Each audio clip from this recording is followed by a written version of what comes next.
Alrighty, what it's up, everyone? What is up?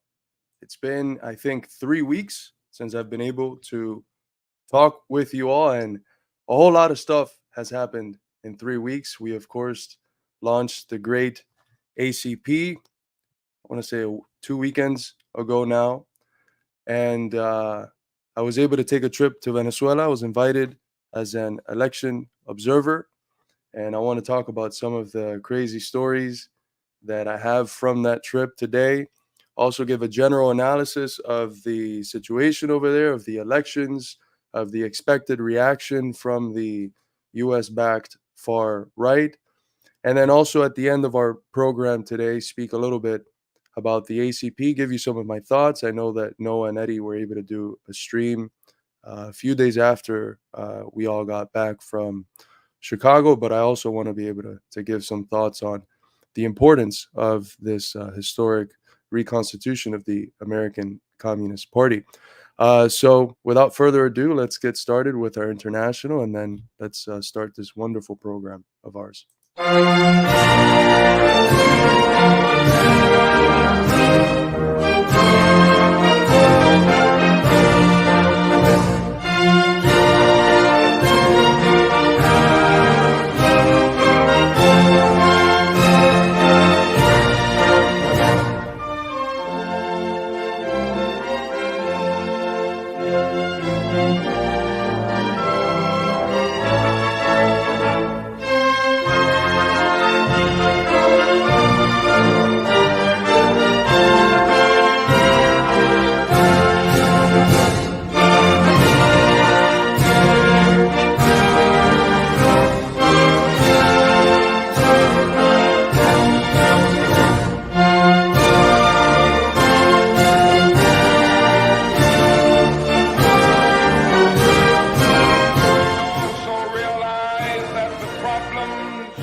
Alrighty, welcome everyone. As Comrade Sebastian said, make sure to like and share the stream. Folks with our ideas are obviously not going to be promoted in the algorithm. The only way that we can get these ideas out there, this analysis of unfolding geopolitical events, is if you do your job and share it, like it, share it with friends who might not already agree ideologically with you. That's so important. It's very easy to get bogged down into this very narrow mindset where you're only speaking with people who agree with you ideologically, and we should never do that. We should always remember where is the regular individual in our communities at ideologically, and those are the people we should really be trying to reach, because that's the critical mass. Those are regular working class people. So I'd like to propose a new thing that we'll be doing at the beginning of every stream, which is I would like every consistent militant of the Midwestern Marx Institute and of the ACP to share our streams with at least one person that they can confirm are not already a communist. Share it with at least one normal working class person from your community, from your job site, so that they can see the sort of content and ideas that have brought you to the ideas that you currently have. If you think these ideas are correct, share it with someone who doesn't already agree with them, who isn't already predisposed to agree with this analysis. And as always, I invite everyone to send in questions, critical or otherwise. We'd be happy to take as many questions as possible in order to not leave any doubt unexamined, unexplained. So I was invited to Venezuela. I got there the 24th. My specific role was election observer. I was invited by I think the official branch is the Ministry of Foreign Affairs to oversee the elections. It was the largest pool of invited delegates ever, not just, I think, in Venezuela. I was talking to a few comrades, one of which is Dennis, who I'm going to butcher his name. I've asked him 7 times to tell me how to pronounce his last name, but I still can't remember. So I'm going to show you his Twitter and send you all his way. Let me see. There he is. Denis Ragutyak, which I'm sure I'm pronouncing that wrong, but great comrade, Russian, studying a PhD now in Australia. He was doing classes while he was in Venezuela, which was insane. I don't know in what time the man slept. But great comrade, he travels literally all over Latin America, and he was telling me that he had never seen a pool of delegates from around the world as big as this one. There was well over 1,000 people there overseeing the elections. There was delegations from Africa, from various parts of Latin America. There was a few Americans there from the U.S. There was people from Europe. There was people from Eastern Europe, from Eurasia, from China. There was comrades from Vietnam. It was an insane place to be at. It was a really welcoming place. It was almost like overwhelming. If you're an American communist, it's an overwhelming place to be at because you're here sitting around with people who have been decades in the struggle for power, who have came a lot closer than we have to the conquest of political power, or representatives from states that already have political power in the hands of a communist or workers' party. So it's sorts of conversations that I was able to have this week were plentiful, extremely insightful. The level of networking was amazing, and it really was kind of like a kid at a candy store. I did not get tired at any moment of just talking to people, meeting new faces. One of the things I reject the most is, I regret the most, is that because of the difficulty of the circumstance and how the last couple of days after the elections unfolded, and I'll get more into some of the crazy stories shortly. I did have to leave early, and there was maybe about a dozen meetings that I had planned that I wasn't able to attend. But just know that if you're an ACP member, we're able to make great connections with amazing parties from around the world. And if you're just a general follower of the Midwestern Marx Institute, there's also great contacts that we made that we should be having on for interviews sometime in the near future. It was an amazing event. Like I mentioned, more than 1,000 people invited from around the world to see these elections. There was a lot of different forums and activities aimed at showing people from around the world the detail by detail process through which the Venezuelan electoral process takes place. All I could say is that it's the most secure and efficient thing I have ever seen. Jimmy Carter wasn't lying when he called it the most democratic process he had ever seen in the world. I mean, it's incredible the amount of steps that they go through. Not only do they keep a paper trail, but they have an automatic center where they send it to the CNE, where all the results, the electronic results, are registered. You have to put your fingerprint in order to vote, so that there's no possibility of people voting twice, at least that we know of. There's people that can get creative with it. There's people overseeing the whole process. And I mean, there's like a series of 5 or 6 different steps that are taken in order to ensure that voter fraud is the possibility of voter fraud is completely squashed. And there's reasons behind this. Of course, you want to have the highest level of incorruptibility for your voting process. But part of the reason why it's been so necessary to be very tedious about these voting processes is because of the right wing. The right wing, because they know that they have never been able to win a critical mass of the Venezuelan people, because it's very hard to win over poor working class people on a message that very much represents and reflects the interest of a small minority of rich Venezuelans and the imperialist lackeys in the U.S. that they serve. It's very hard to win a critical mass, and therefore electoral fraud becomes almost a necessary component of trying to come back into positions of power in various areas. And so the Venezuelan government, the revolutionary government, has had to be on its heels in order to prevent any and all forms of electoral fraud. And the system that it's produced, the system that Carter called the most democratic in the world, is a product of the necessity of fighting against the corruption that the right wing embodies in its political practice, the fraud that they necessarily require in order to get more votes than the small pool of votes that they're guaranteed because of the class position that they represent. On the 24th or on the 24th, we were able to go to, on the 25th, excuse me, we were able to go to the closing of the campaign rally. So before the elections, there's 3 days that you can't campaign.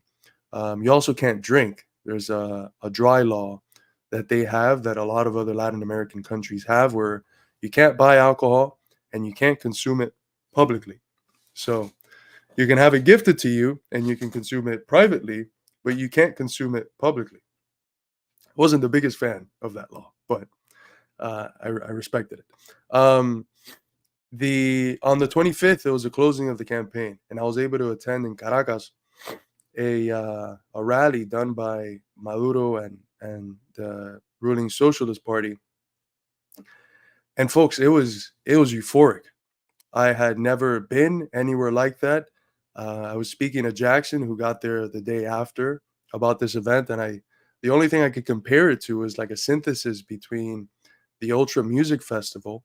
For those that know, it's like an EDM, electro tech music festival where the hippies go and get drunk and high and look at the lights, and it's a very moving, emotional experience. That my younger self was able to appreciate. Not so much now, but it's a mixture of that with like Christian communism or Christian socialism. It's it was amazing. It was like I would look out into the street and there would literally not be one spot without a human being there. I had never experienced anything like it. Some estimates say that it was hundreds of thousands of people. Others, I've seen some estimates say that it was up to 1 million, perhaps a little bit more than 1 million people. But all I know is that the street was packed, and it was packed with Chavistas. It was filled with people wearing Chavez and Maduro shirts and peace of shirts and their little rooster shirt, which is the symbol of the revolution. The event itself was insane. It mixed in like these popular Chavista songs that are developed in the various campaigns for election and re-election, and these become just regular pop songs. These are not like corny political songs. They're like good songs that regular people listen to, and it was almost like being in a very high energy concert. There was a lot of synergy between the music, the speech, and the people. And it was this interesting dynamic where you would have, maybe 3 or 4 songs play, the people sing, dance, get rowdy, and then you would have Maduro come on and say a few words, talk for like 20 to 30 minutes, get the people pumped up. He's an amazing speaker. Like the speeches were absolutely seamless and smooth and to the point and substantive. So unlike anything that we get here in the US with our politicians that resemble the decrepit state of the American empire. So it would be a mix of Maduro giving amazing speeches about sovereignty, Venezuelan history, Christian socialism, his route to socialism, his relationship with Christianity and the relationship of Christianity and socialism, what the Bolivarian process has been able to accomplish, what the far right is fighting to overthrow, the interests the far right actually represents. So, really substantive messages, but done in a way that it's not just him speaking for 4 hours. It's him, stopping every once in a while, letting the band play, letting the people get pumped up. And then, so I was there, standing in the same place, dancing around for maybe 4 hours, 4 or 5 hours, but I was not tired at any moment. I did not get bored. I did not feel like Maduro was long-winded, because right around the points where you're like, okay, how much longer is this going to go, the songs come back on and the people go wild. And, by the end of it, I started remembering a lot of these songs that I hadn't heard before. Thank you so much, Comrade L, for the 20 Midwestern Marx memberships. Thank you, brother. As you all know, it's a people's funded institute, so that's greatly appreciated. And we also had to spend a few funds to get my ass back here to the States safely. I'll tell you about the story of the hotel I was staying in just a bit. But this rally was absolutely phenomenal. Before the rally itself, I was able to escape the grips of our wonderful attachés, which are basically the guides, the tour guides that they give you, usually um, younger Chavistas, people who are either getting the equivalent in English of their BAs, um, if not, graduate degrees or something. But the attaché that I had was not that. I had some young ones, but I also had some others that were, pretty interesting, high level people um, that were really good to be around and that I learned a whole lot from. But the first day of activities, we had a panel where someone, very technical individual from the government, outlined the process of the elections. It was, extremely technical, very detailed and impressive. And then a comrade came on afterwards and gave a really good pump up speech about the importance of this election, got the people hyped, and then we headed out. And that's when I was able to escape and go around Caracas, talk to uh, dozens and dozens of just people in the streets, regular working class people within stores, people shopping, street salesmen. And look, guys, what I found was, I'm not lying. I'm not being hyperbolic. I'm not telling you what I'm about to tell you just because I'm a rigid, fixed ideologue who will lie in order to defend the socialist project. No, like I'm genuinely telling you the truth. Out of the hundreds of people that I was able to talk to in that day and the other days, like regular people in the streets without oversight from the attachés or anything, the vast majority of them, maybe 70, 80% of them were, and that's being modest, were pro Chavista. A lot of them were pro Chavista. They were with Maduro. There was some that, had perhaps a little bit of a better affinity with Chavez than with Maduro, but were nonetheless clear that, it was only with Maduro's side that they had even an inkling of being represented as poor working class Venezuelans. Thank you so much, Ruben, for becoming a Midwestern Marx Institute member. Thank you, brother. Um, I saw a bunch of shirts that were Chavista shirts. Chavez's eyes, the iconic eyes. Those were literally all over the place, not just in murals, which are done as community projects. So there's an organic, spontaneous grassroots element to what you see on the streets. It's not just the federal government coming down and painting the streets with a bunch of symbols. No, these are grassroots community organizations that decide what sort of murals they want on the wall. So when you look at the mural that I posted on our Twitter of Xi Jinping, uh, Kim Jong Un, and Putin, those are not murals that the government just came in and painted out of their own volition. It was something that was done by the people that the local communities decided to do. Here it is. Let me show you a picture of this. When I saw this, I went bonkers. I mean, because just imagine if you've been trapped in the belly of the beast most of your life, just being able to see something like this is pretty impressive. So here you have Chavez en el corazón de los pueblos, Chavez in the heart of the people, Peace of, which is the party, the Socialist Party, and then Kim Jong Un, Xi Jinping, and Vladimir Putin. So a very clear stance on the side of multipolarity. And again, that's the people in that community doing that. It's not the government coming down from far away and asking for that to be put up. So I saw a lot of murals that were like that with the revolution, that were able to incorporate historical figures of the struggle for Venezuelan sovereignty, not just Simon Bolivar, but all of the great heroes of the first, second, third generation of Venezuelan anti-colonial revolutionaries. Those are always incorporated alongside Hugo Chavez, alongside Nicolás Maduro, alongside Diosdado Cabello, and the leading architects of the contemporary Bolivarian revolution.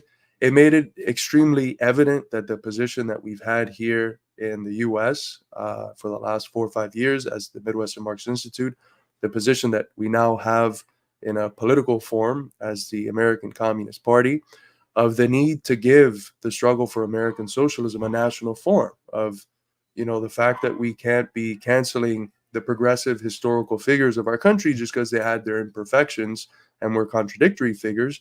The fact that we have to pick up on the rational kernels, the best parts of them, pick up on the parts of them that eventually develop into a much fairer, freer, democratic, and socialist society. That's a necessity. Every country has to do that. Every country has to go back and get the main figures that are in their people's common sense and see how it was that the most positive components of those people have a certain logical necessity to have those ideas, those values, those inclinations, those struggles be developed into socialism. And that's what I saw very evidently in Venezuela. It was clear connections, sometimes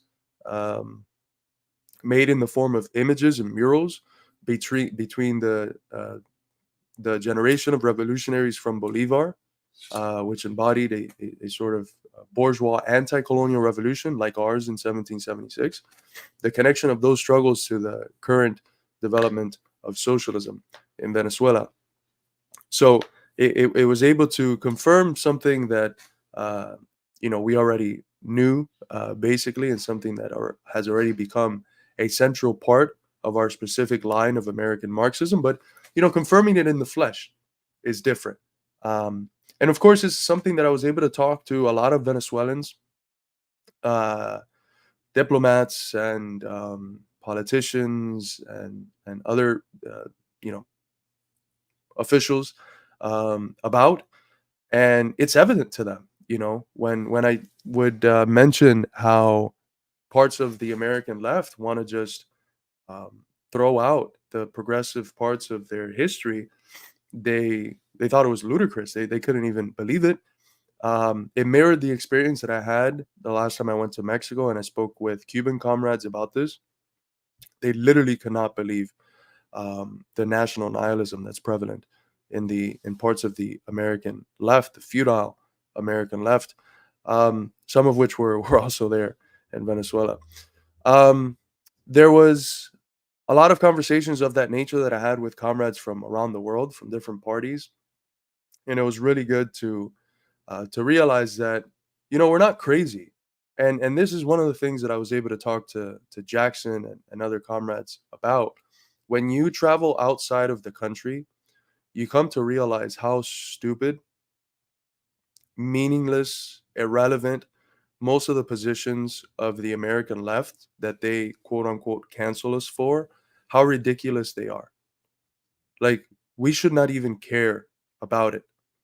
When I sit there and I talk with Russian comrades, when I sit there and I talk with Chinese comrades, with Venezuelan, Cuban comrades, and they can't even register the sort of problems that we treat as problems in the American communist movement because they're entrenched in the established left,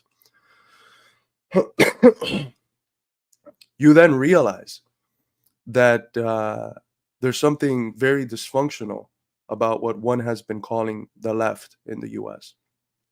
Something that does not resemble the left of any country in the world.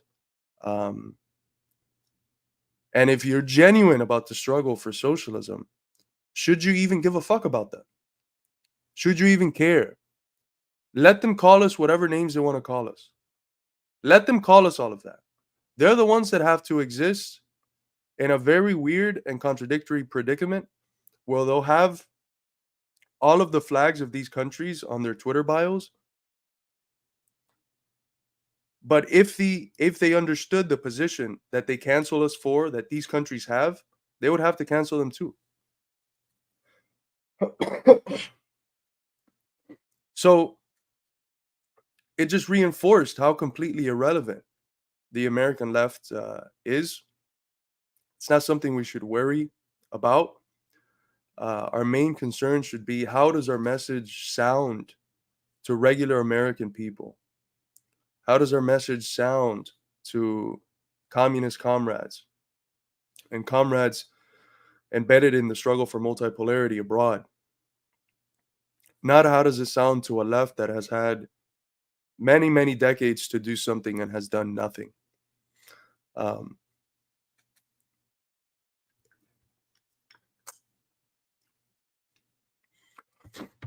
It's a very contradictory predicament. You know, there's flags that are put alongside each other in a lot of the bios of these Twitter leftists, that the people from the country that they put the flag up, if they saw the other flags that their flag was next to, they would have a fit. You know, so it's a very interesting dynamic. It's a very interesting dynamic. How on one side they can uphold these countries, and look, if they do, that's great. We do need people to support countries like Russia, China, etc. But then on the other side, put up the sorts of cultural icons that these countries are very skeptical of. I don't know if a lot of them understand those contradictions. And it gets even worse when people like us are canceled for holding positions that the people they claim to support us for and appreciate us for having. You guys have no idea how many people Jackson and I spoke to from communist parties from around the world who congratulated us for the launching of ACP.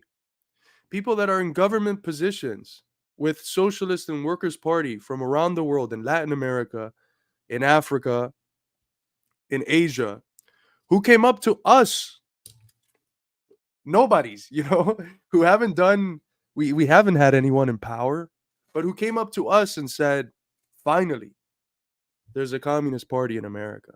Finally, a line that is not ridiculous and in a complete anachronism from the understanding of the global communist movement has come to be in America.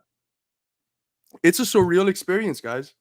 It's a surreal experience because we don't think a whole lot about ourselves, but then you go abroad and people you very much respect, people who are involved in struggles that we learn from and are inspired by, go up to you to congratulate you for the work that you're doing and tell you that in a way you're the struggle that you're fighting for is something that gives them hope. Because you have to remember that for a lot of these countries, their main concerns, their main obstacles are American imperialism. The sanctions that our state throws on 1/3 of the planet. And those sanctions that are an essential tool in the imperialist toolbox, like the empire itself, they're not just going to fall, on its own. Lenin used to say this a whole lot. The ruling order can wobble all it wants. It will never fall on its own. It has to be overthrown. It has to be made to fall.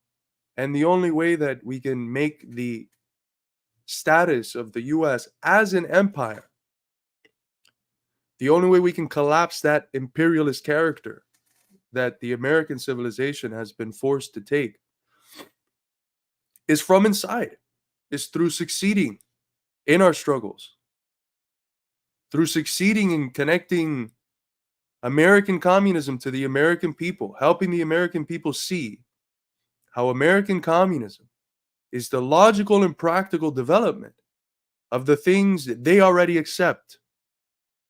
We're not inputting new ideas. onto our people, we're showing on the basis of the ideas that they already have. How, if they're genuinely committed to those, they have to be American communists. And the comrades from around the world that we were able to talk to, that have seen our videos, that have seen our declarations, that were closely following our launch, were very appreciative of that, because they understood that the only way for us to be successful is with that sort of line. This is a line that we came to not because we're geniuses, not because we were sitting under a tree and had this Buddhist moment of enlightenment and all went from Gautama Siddhartha to Buddha, communist Buddhas.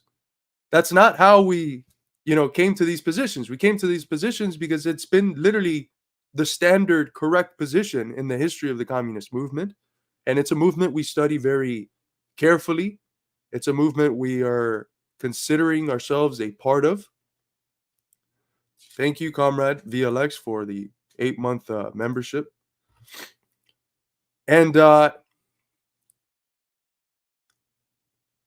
it's a position that's basic. If you understand how things work, you have to understand that socialism has to take a national form. It's not that fucking hard. We're in the US, we need to connect to the American people. It's that easy. If I was in Venezuela, I would have to connect to the Venezuelan people, as the Chavistas have been able to do. If I was in the DPRK, I would have to connect to the Korean people and the Korean civilization, as the DPRK has been able to do. The only fucking country where the so-called leftists say, no, we can reject totally our national past because it's too evil, and therefore be the exception, is the US. It's an American exceptionalism. It's a way of postulating your superiority rooted in an understanding of the uniqueness of your national evils. And we reject that supremacism. We reject that American exceptionalism. We say that us, like all of our comrades from around the world, are going to root our struggle for socialism in the unique traditions of the American people. And this is why we're going to win. This is why I was able to shake hands with communist leaders from around the world who told us, now you guys have what it takes to win. Now you guys have the organization that can see the struggle through to the end. Thank you, VLX, once again for the 10 midwesternmarx memberships. Thank you so much, brother. Excuse me, I'm recovering from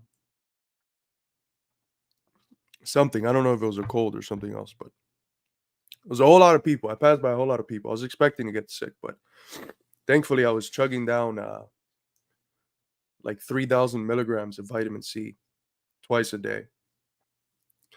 Somewhere near that vitamin C overdose / treating a 1-week cold, curing it in 2 days. That was the strategy. So the second day of the events, we were able to listen to a few leading comrades from the government, including the Vice President, Delcy Rodriguez, speak. That was one of the days that we were able to do a whole lot of networking. That day, I found out that all of the food that had been given to the delegates was all Venezuelan made. If you guys remember, in 2019, one of the big issues with Venezuela that the imperialists were using in their rhetoric was the absence of food sovereignty. The fact that Venezuelans were supposedly going hungry. And it's true. They were blocked off from importing the food that they needed in order to survive. Caloric intake took a massive dip. Protein intake took a massive dip. But what has happened in the last 5 years? Venezuela has become food sovereign. It grows now all of the food it needs to survive. This is an amazing feat. This is the sort of thing you accomplish when you have a party at the helm over your state that represents the interests of the people, and not the interests of American foreign multinational corporations. This is what you accomplish when you put people first, when you plan towards those ends. Even through the continued presence of 930 sanctions over the last 5 years, the Venezuelan people have been able to obtain food sovereignty.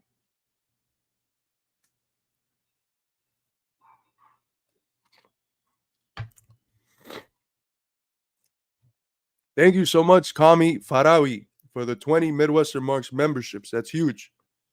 Thank you, comrade. It's a people's funded institute, so all of these donations are very much appreciated. My apologies for being a little bit under the weather. We were able to have a gala event, I believe the day after the campaign closed. And in that gala, we were able to continue networking. It was when Jackson got there. He was able to get there in the middle of the gala. It occurred at the old presidential palace. Very fancy place. The food served was very fancy. We were served good wine. We were treated very well. But there I was able to meet a doctor. Let me get the name just so that I don't confuse it.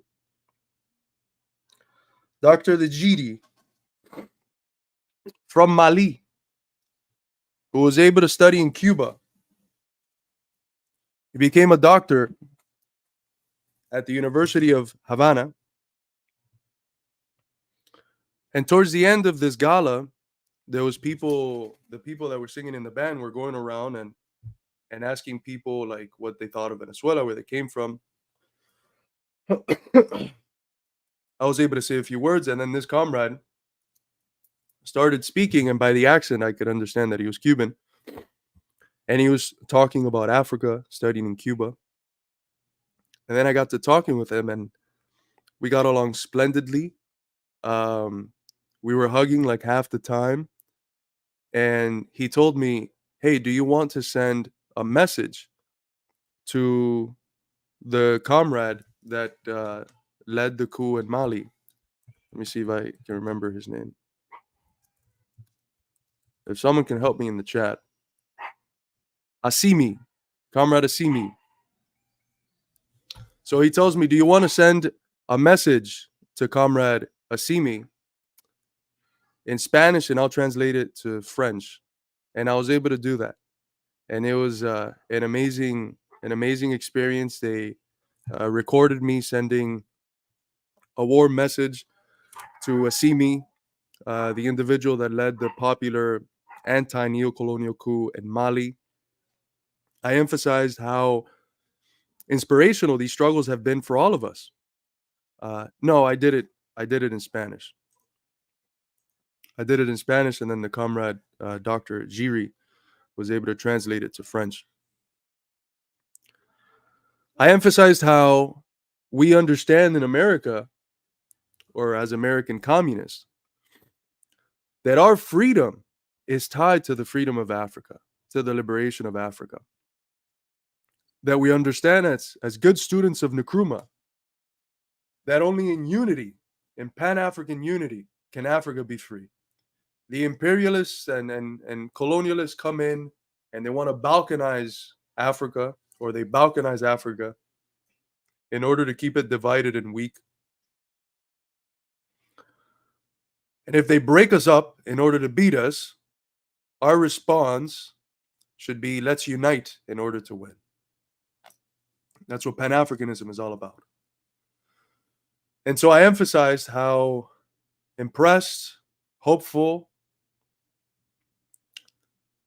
how closely following we are these progressive people's coups in the Sahel region, how deeply we hope for their unity and spread across the African continent, and how we understand our struggles.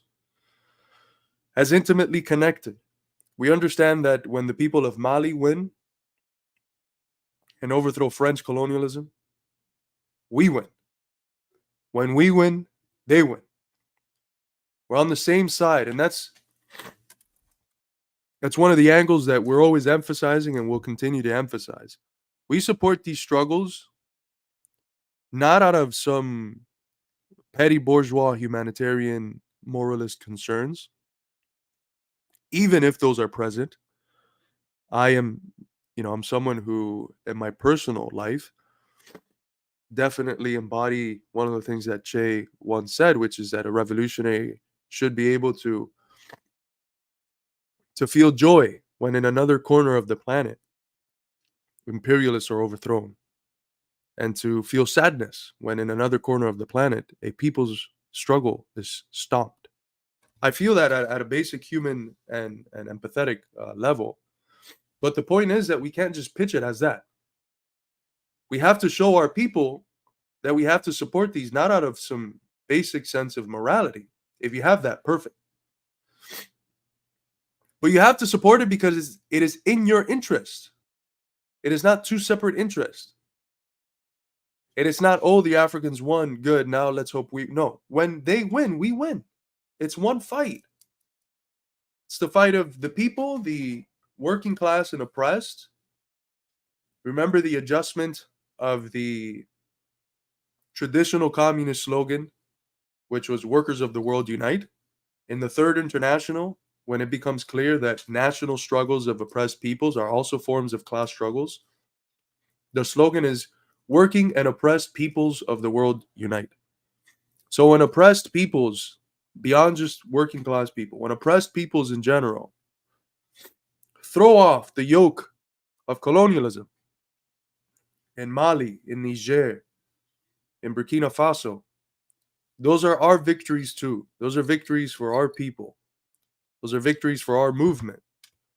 The people they overthrew are the same imperialist scum who keep us poor, indebted, and desperate at home.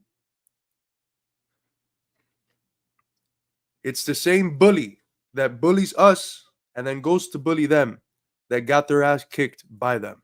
So we applaud and we feel it as our victory. That's the message I was able to send Assimi Gyota, who this comrade knew very well, very personally, because he's involved in the training of doctors after getting his education in Havana, Cuba. Thank you so much, Sheniche, for the $5. Don't you think that left-right dichotomy is not relevant anymore politically nowadays?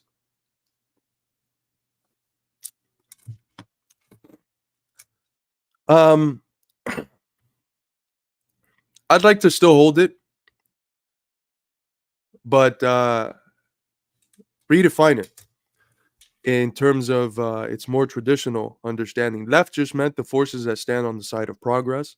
Right meant the forces that wanted to hold history back. Today, what calls itself left, which is primarily whatever stands on the side of cultural issues that is aligned with the liberal wing of the ruling class. Today, what calls itself left is often right, because it's often a force used to hold the progression of history back. A force that's used as a fetter, as an obstacle to the development of history. And then there's a lot of times that things that people that call themselves right, like MAGA workers, who are anti-war, anti-deep state, anti-big pharma, anti-media, anti all the main institutions, ideological or coercive, of the ruling order, those people are standing on the side of progress. Because if they fight to overthrow it, they're standing on the side of progress. These are the main institutions preventing the development of history.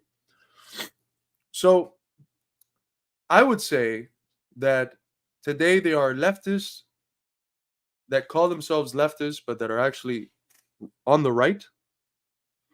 And today there's a lot of rightists who call themselves rightists, but because of the positions that they take on key issues of what's holding history back, are actually on the left.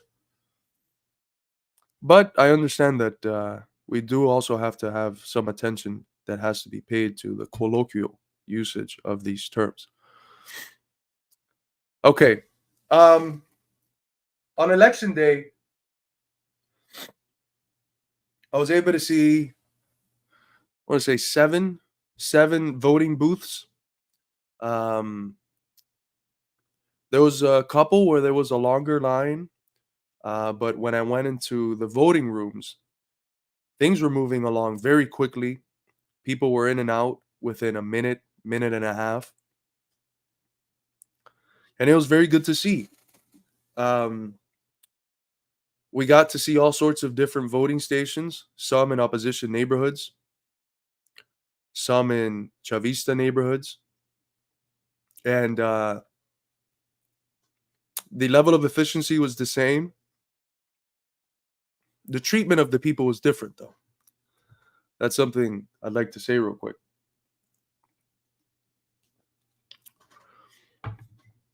When you went to the Chavista neighborhoods, it was mostly people of color, either my skin tone or darker, um, humble people, working class people, and extremely nice.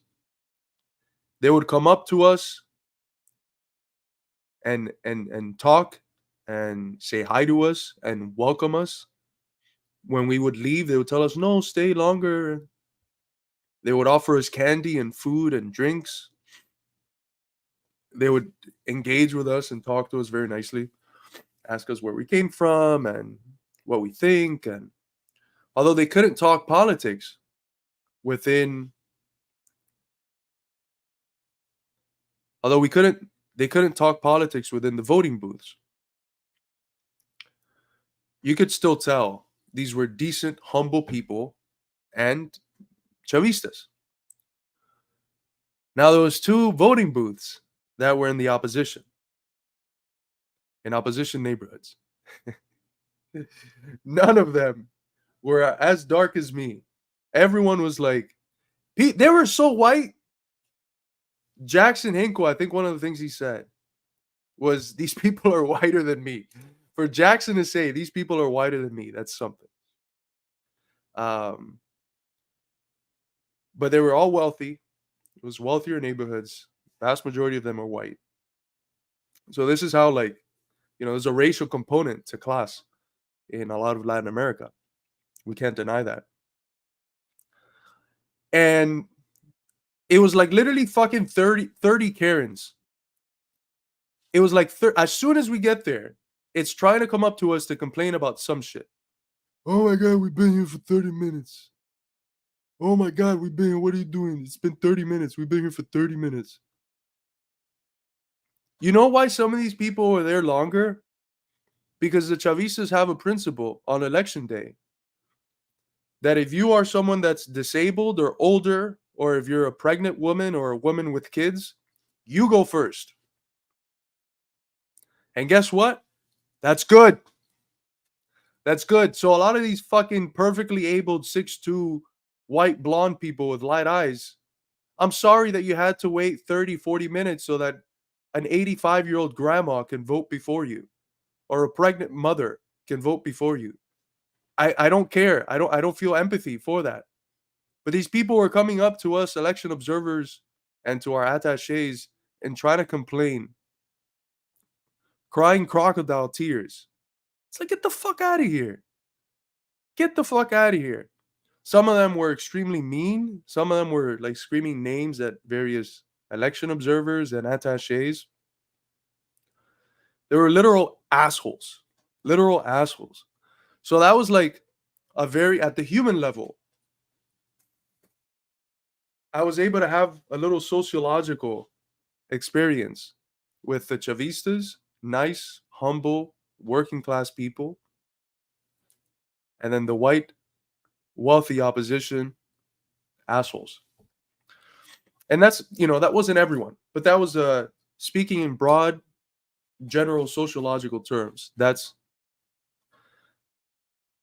a reality I experience. They were entitled, right? That's the emergent hub here has it. Entitled. It's like, I'm entitled to come in and vote before this poor grandma. Um, there was voting was interesting because one of the things that the opposition does, they do a lot of things to try to bring about voter fraud because they know they don't have the people on their side.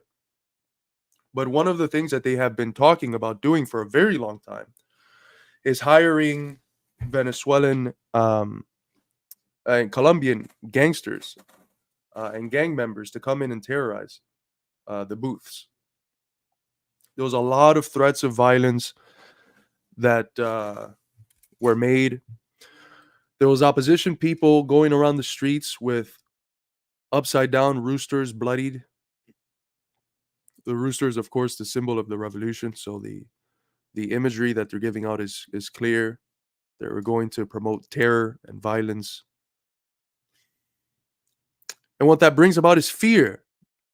You know, the goal of it is to imbue fear into the Venezuelan people so that they don't go out to vote, so that they stay home. That's what they are, gangster terrorists. You're right, default TMC. Traitors of the homeland.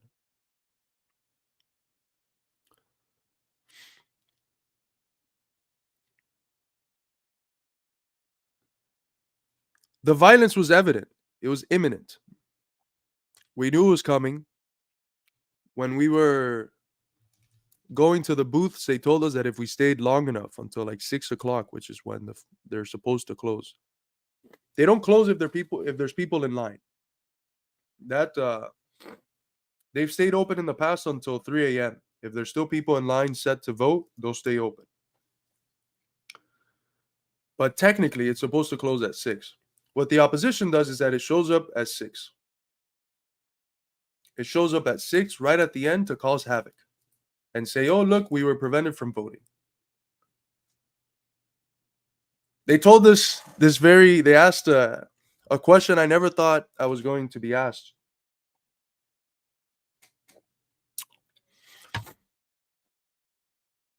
I was in one of the Chavista neighborhoods.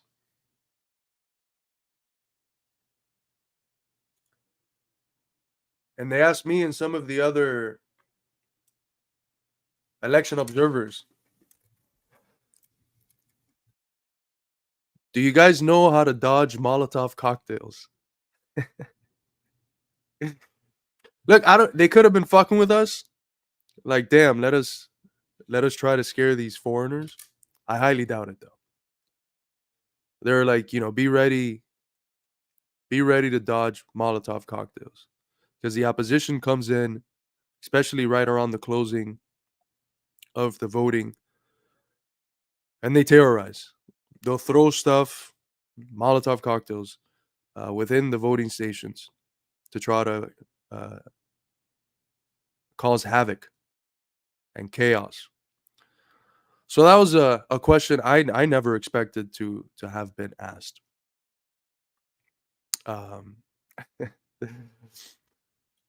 It was it was a heightened atmosphere.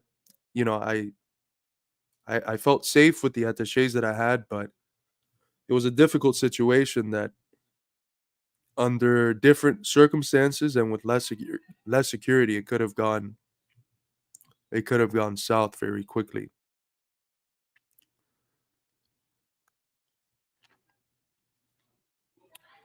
They told us that there was an attempted bombing of one of the hotels where the delegates were staying. Wasn't the one that I was in. But who knows? The people from that hotel that they tried to bomb didn't know. They didn't know about it. Obviously, to not scare people, but the opposition went lower than usual. I was talking to some of the higher level security people. They usually target things relating elections, government buildings and government things, stuff from the party, which we've all seen. Uh, yes. What's the acronym from the movie? There's a funny acronym that's like all the different steps you have to do to dodge. Um, yeah, they planted a bomb in one of the hotels in order to blow up the delegates, which was wild. I don't think anything like that had ever been done. They were obviously able to prevent it, but it was a very scary situation because if they did it to one hotel, what's stopping them from doing it to another? But Venezuelan intelligence services are amazing. They learn from the Cuban ones, and the Cuban ones learn from KGB. So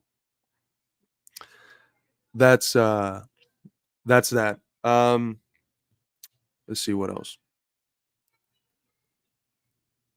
Uh,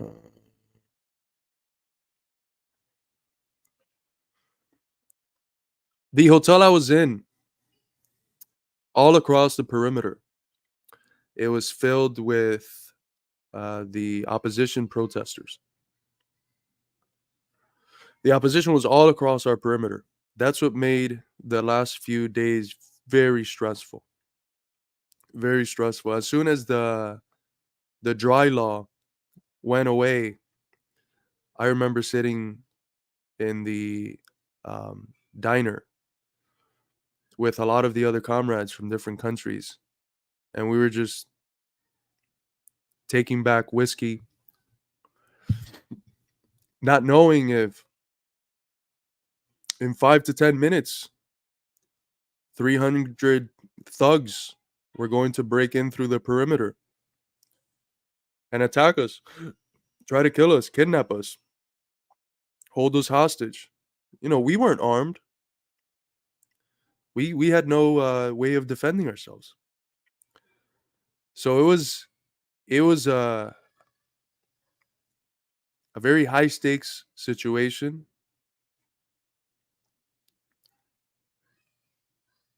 It was stressful. Um, I I don't think I had been in one of those situations before. I've had like near death experiences, but you have them out of nowhere, and then you're like, "Wow, that was intense." But a situation where you feel like they're coming to get you, and you don't know if tonight might be your last night, if the whiskey on your lips might be the last things you taste. It's a difficult place to be at. Psychologically, it forces you to man up. It really does. I was having I was having text exchanges with people close to me, people meaningful in my life, and it was the sorts of phone calls that you see in movies where you don't know if it's going to be the last time. It was very delicate experience. I remember one of the first things that came to mind was, damn, I got two books that still haven't been published but that are done. I need to I need to send someone like the plan of what's missing in terms of organization to getting them out there, or where they can find the information in my computer. If God forbid something happens, at least I need my ideas to get out there. I'll die, but my ideas will stay alive and stay influencing the cause, hopefully playing a productive role. Thank you so much, Long Guy, for the $2 super chat. I'm glad to be here as well. I wasn't sure of it some days ago. Um, I was told, and this is the reason why I had to come earlier.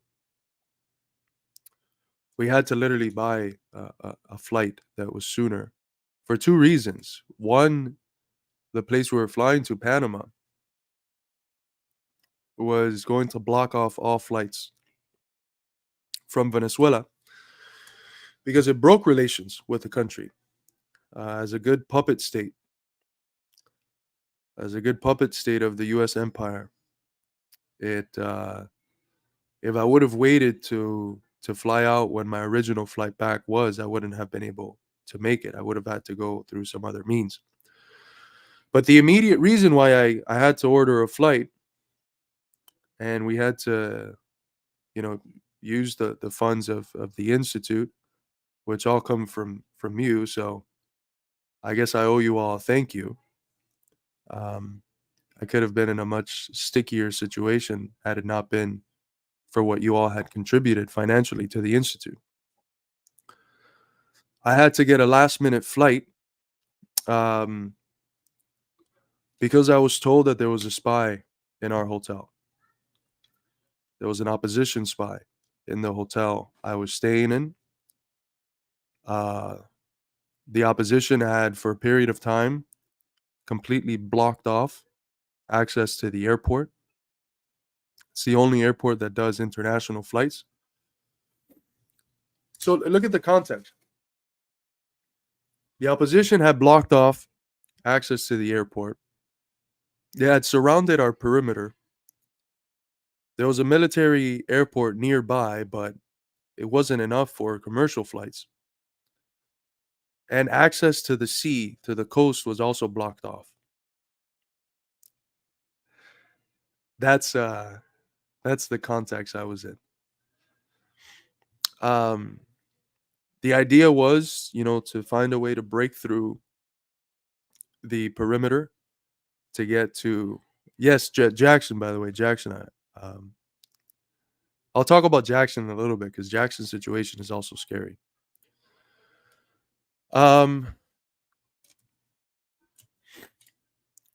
This isn't necessarily true.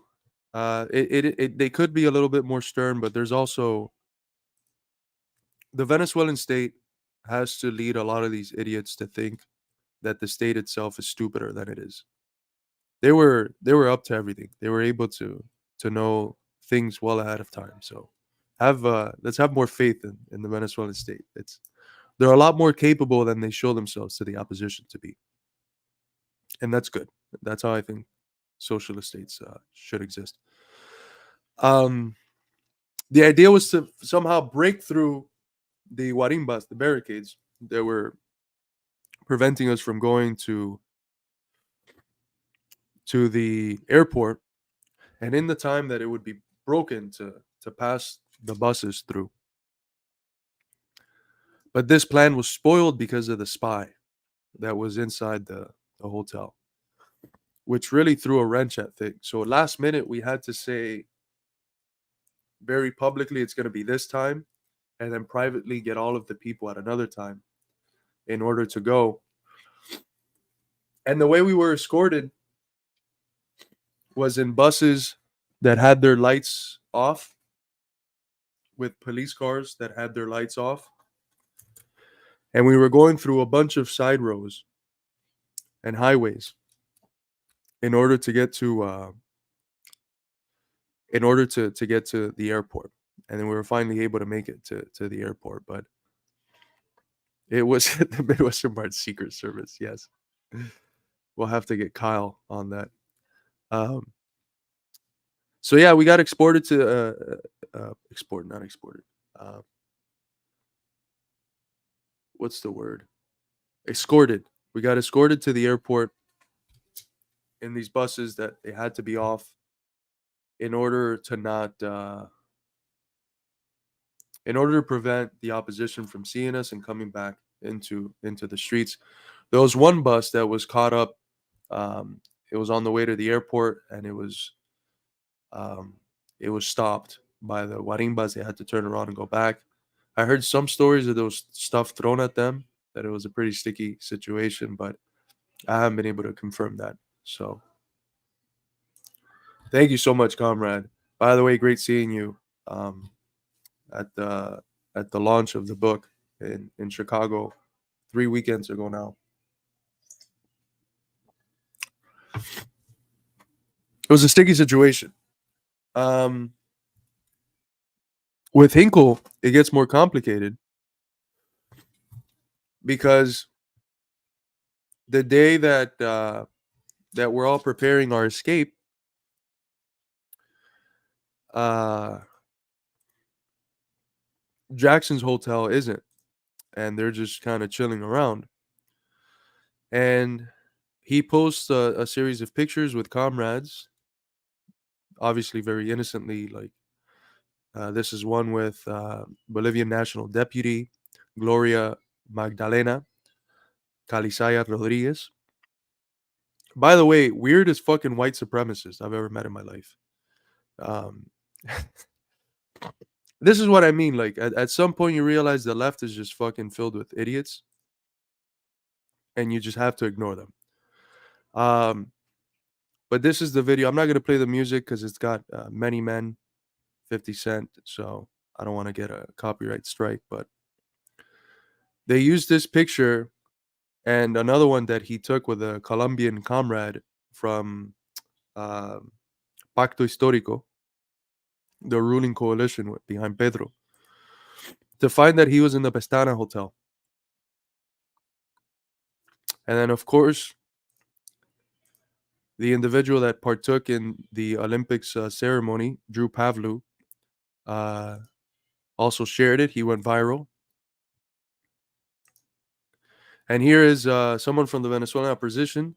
Urgente, el comunista gringo Jackson Hinkle está en Venezuela para lavarle la cara al régimen asesino de Nicolás Maduro por ex. Pueblo de Venezuela, identifíquenlo y denle una calurosa bienvenida, como los venezolanos sabemos hacerlo, con los amigos del tirano Maduro. So urgent, communist gringo Jackson is here to clean the face of the murderous regime of Maduro. People of Venezuela, identify him and give him the warm welcome that we Venezuelans like to give the friends of the Maduro tyranny. Do you know what warm welcome means? Someone put it in the chat what warm welcome means. Let's see if you guys can guess what this absolute scum. By the way, thank you, John, for the 27 in some currency that I'm not sure what it is, but thank you so much, comrade, for your donation. Burn. Burn. These fascist fucks have burned people alive in the past. And this warm welcoming is a dog whistle for burning. They were calling for the opposition to find, identify, and burn Jackson Hinkle.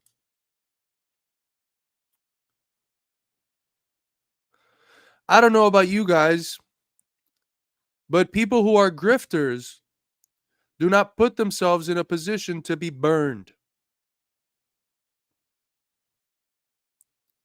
People who are not serious about the ideas they expose, about the cause of communism and anti-imperialism, do not put themselves in a position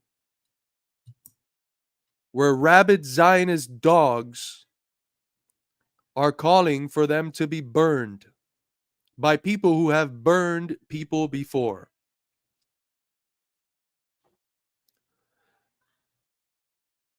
It's not in the playbook of grifters to put themselves in those positions. Just like it's not in the playbook of white supremacists to be as good friends with Mandla Mandela, with African comrades from around the world, with indigenous comrades from Bolivia and Peru and Ecuador. All people who I spoke to with Jackson. And there was nothing but shared admiration on both sides for the struggles we each are waging. So again, folks, if you have been misled about our comrade because of tweets from the past, some of which have been fabricated, faked, others which are genuine mistakes of a young 23, 22-year-old, I would really urge you, if my word means anything to you, to reconsider. The individual I got to spend this very stressful week with is someone who is serious about the cause. Obviously, not perfect. None of us are. We should not expect perfection from people. He would not say he's perfect. I would not say I'm perfect. None of us would say we're perfect. But he's a person who is seriously committed to the things he says he is. He is not a grifter. He's not a fucking white supremacist. That's ridiculous. And the people that go around calling themselves communists and saying that the individual who has been the only one to make our side of the Venezuelan affair trending in American Twitter, the only motherfucker who has gotten our ideas out there to millions of people and has actually been able to challenge the Elon Musk and all the right-wing Zionist rabid dogs. The only person doing that is Jackson. And also the ACP that had a couple tweets that went viral. My picture with Diosdado Cabello was one of them. If you call yourself a leftist or a communist and you condemn the people that are at the forefront, the only people actually waging a potentially winnable fight in the medias against the far right that's promoting the murderous, terrorist opposition in Venezuela, you are effectively acting on behalf of those same forces. Because as Howard Zinn said, there's no neutrality on a moving train. You cannot be neutral on a train that has left the station. If you're condemning the people that are the most important in waging the informational war against the opposition and the Zionists and the far right in Venezuela and the imperialist narrative, if you're against that, people putting their lives on the line, Jackson is still in Venezuela, threatening his life. These people are urging him to be burnt. There's high intel sources that have told us that there is a real dangerous threat against Jackson's life in Venezuela. And he's still there reporting in order to get the truth out. So if you don't think that he's serious, if you're going to tout the lies about him, if you're going to try to bring down the individual that has done literally more than anyone else in the sphere of the informational war for Venezuela, for the Chavista process, for the cause of anti-imperialism and multipolarity represented in this election. If you're going to do that, don't call yourself a communist. You are no different than the reactionary right. You're just taking a new form because you're doing the same thing they do, which is spitting on, delegitimizing, attacking, condemning the people that are actually getting our ideas out there. You only want socialist and anti-imperialist ideas out there only if they're unsuccessful in reaching millions of people. As soon as they become successful, you begin to condemn them. And if you're going to be like that, you're not an asset to the movement. You're the opposite. You're in the other team. So really, I have a lot of friends who were skeptical about Hinkle and the ACP. Reflect. Reflect on your own ideas. Reflect on the things you claim to believe. Because if you continue acting in this way, it becomes evident that who you're serving is the far right. If all you have is slander, lies, and shit to throw at the person and now collective party who is at the forefront of fighting the informational war on behalf of socialism, communism, multipolarity, anti-imperialism. At a time when these people's lives are being threatened, if all you have is smears, go fuck yourself. Go fuck yourself. You are nothing but a rightist. You are nothing but scum. that defends imperialism and gives it a leftist veneer. You are defending imperialism. If you have nothing but slain and negative words for the people that are at the forefront of combating it in a sphere as important as social media, which is one of the central areas through which people form their opinions. So here's Jackson.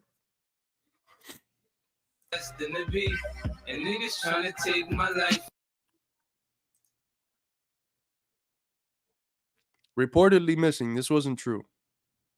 He's safe and sound, thankfully. Sanction Jackson Hinkle. Freeze his bank account.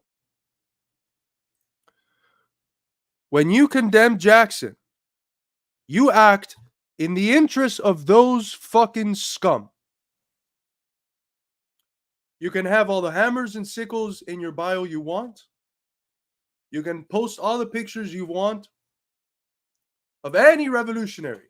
You can even throw Stalin up there on your Twitter. You can post all the pictures of Stalin.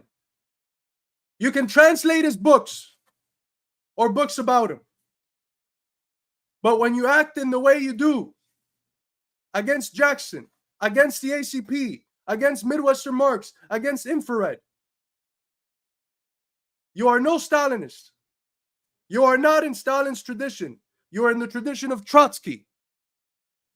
You're in the tradition of traitors to the revolution, of people who might subjectively think that they're on the right side, but who objectively side with the forces of empire, with the forces of evil, with the inhumane forces that are promoting now the burning of a 24-year-old guy who's got the fucking cojones, who's got the balls to be in Venezuela doing what all of us should be fucking doing.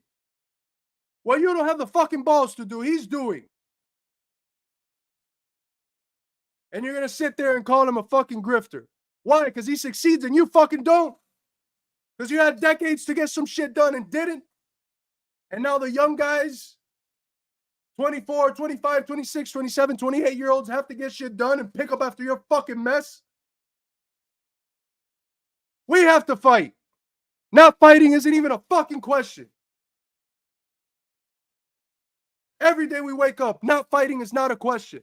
The question is, how do we fight? How do we fight today? I can't wake up, turn around and see my child, my 2-year-old, the world that we live in, and not fucking fight. The question is, how do we fight? And the shitty position we're in is thanks to you motherfuckers who had decades to do something and did shit. You treaded in national nihilism. You weren't able to connect to our people. You condemned anti-imperialist and socialist states. And then you condemned half of the fucking working class because they don't live up to your stupid liberal cultural values. So fuck you. Fuck you. You're objectively on the right. You're objectively a reactionary. You're objectively a social chauvinist. You are everything you project onto us. It's pure projection. And if sometime down the line you want to reflect and realize how fucking wrong you guys were, we don't have a purity fetish. If we see that you're changed and you want to work, come. But as of right now, with the positions that a lot of you hold towards Hinkle, ACP, whatever the hell it might be, you can call yourself as leftist as you want. You can put as many pride flags on your bio as you want. You are objectively a reactionary because you are seeking to delegitimize, to stomp out, to condemn the only people that are being semi-successful in reaching a critical mass with this message.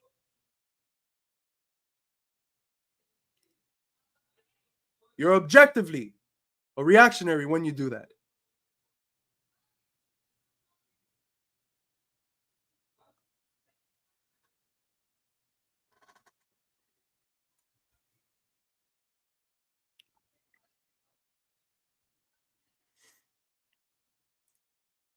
Thank you, Lon Guy. Thank you, John. The Chavistas maintain control in the military, support in the military, because there's a lot of political education. All of the military people are not just military people, they're educated in the Chavista process.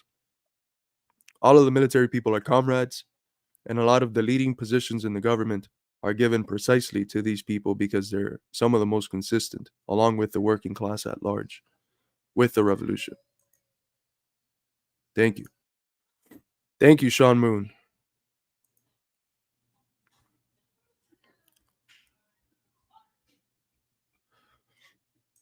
Thank you, Comrade Daniel. Daniel was someone that was supposed to be there with us. We had a whole delegation of people that were going to go. And because of the you-know-who leftists, our delegation was blocked off. Somehow it was only me and Jackson who were able to get it.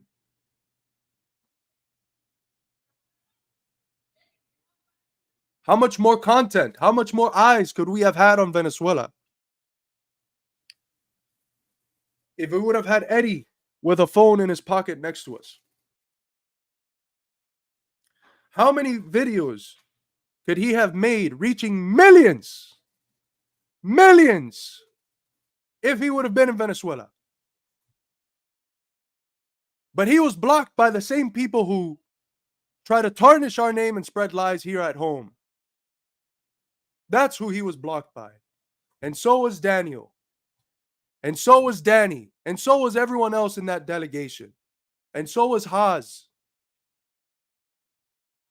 How many tweets, how many videos, how many things could we have done promoting the Chavista cause, debunking the lies of the reactionary, terrorist far right, of the imperialist far right?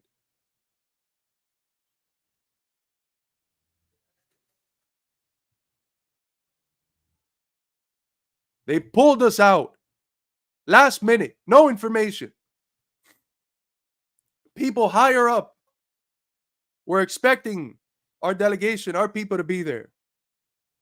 People like Danny, who's been a people's ambassador to Venezuela for more than 15 years. People were asking, where's Danny? Where's Danny?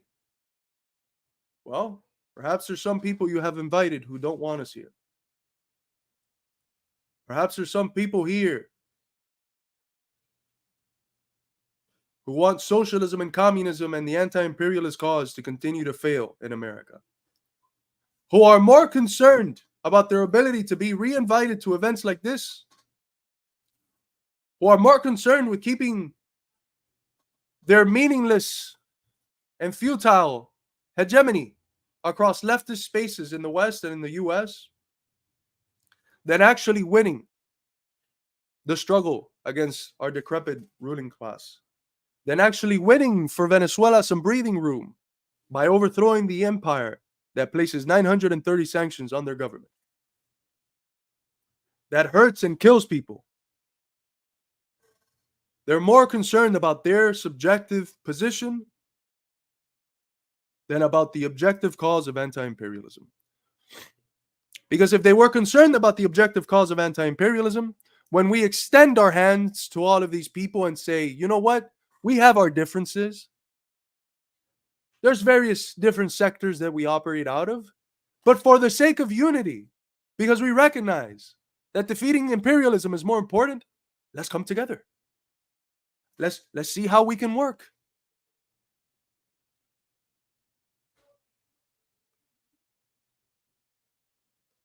For any of those out there thinking that this unity comes from us, oh boy, are you wrong. We have extended in a non-sectarian fashion our hands out to everyone. If hands have not been shaken, it's been the other hand who has said no, not ours. Ours has been the hand that has said consistently, let's focus on what's principle. Even in Venezuela, Even in Venezuela, we extended hands to hands that rejected it. This farce cannot continue. This aura of superiority has no place in communist spaces. We have our flaws. We recognize it. We're young. We have a lot to learn, a lot to improve on. But we're serious about the cause. We know what's principle for us. It's not our identities. It's not our social medias. It's the cause itself. The cause is what we care about. The struggle. What its victory can provide regular working class and oppressed people. That's what we care about. And we'll fight with anyone to achieve those ends. And if you don't want to join us in that fight, that's on you. But if you want to prevent us from waging the fight by declaring war on us, by saying that you're going to use whatever power you have with other states to prevent us from establishing relations that can help us get the cause of these comrades from the global south out to a public that you have never been able to reach. If you come to us with war,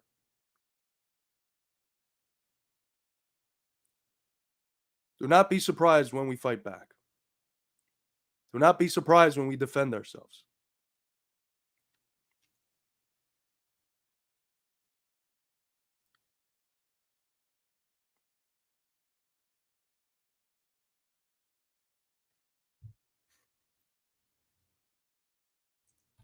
Thank you so much, Comrade Slava, for the $10 super chat. Thank you.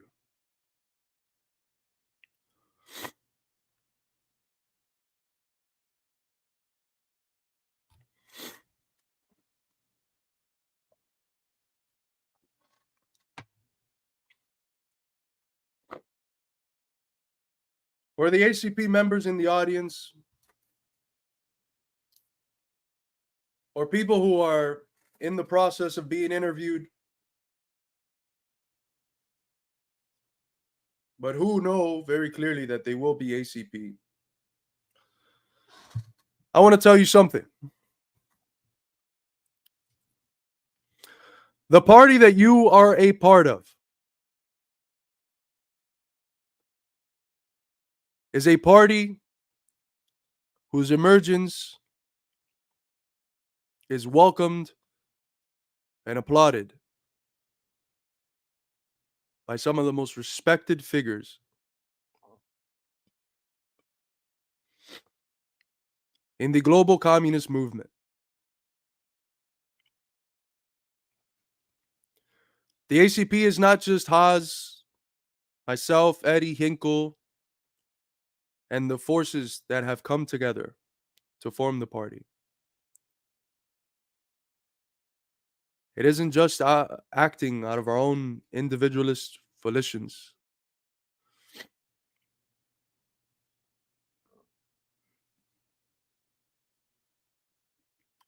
The ACP is the reconstitution of the Communist Party.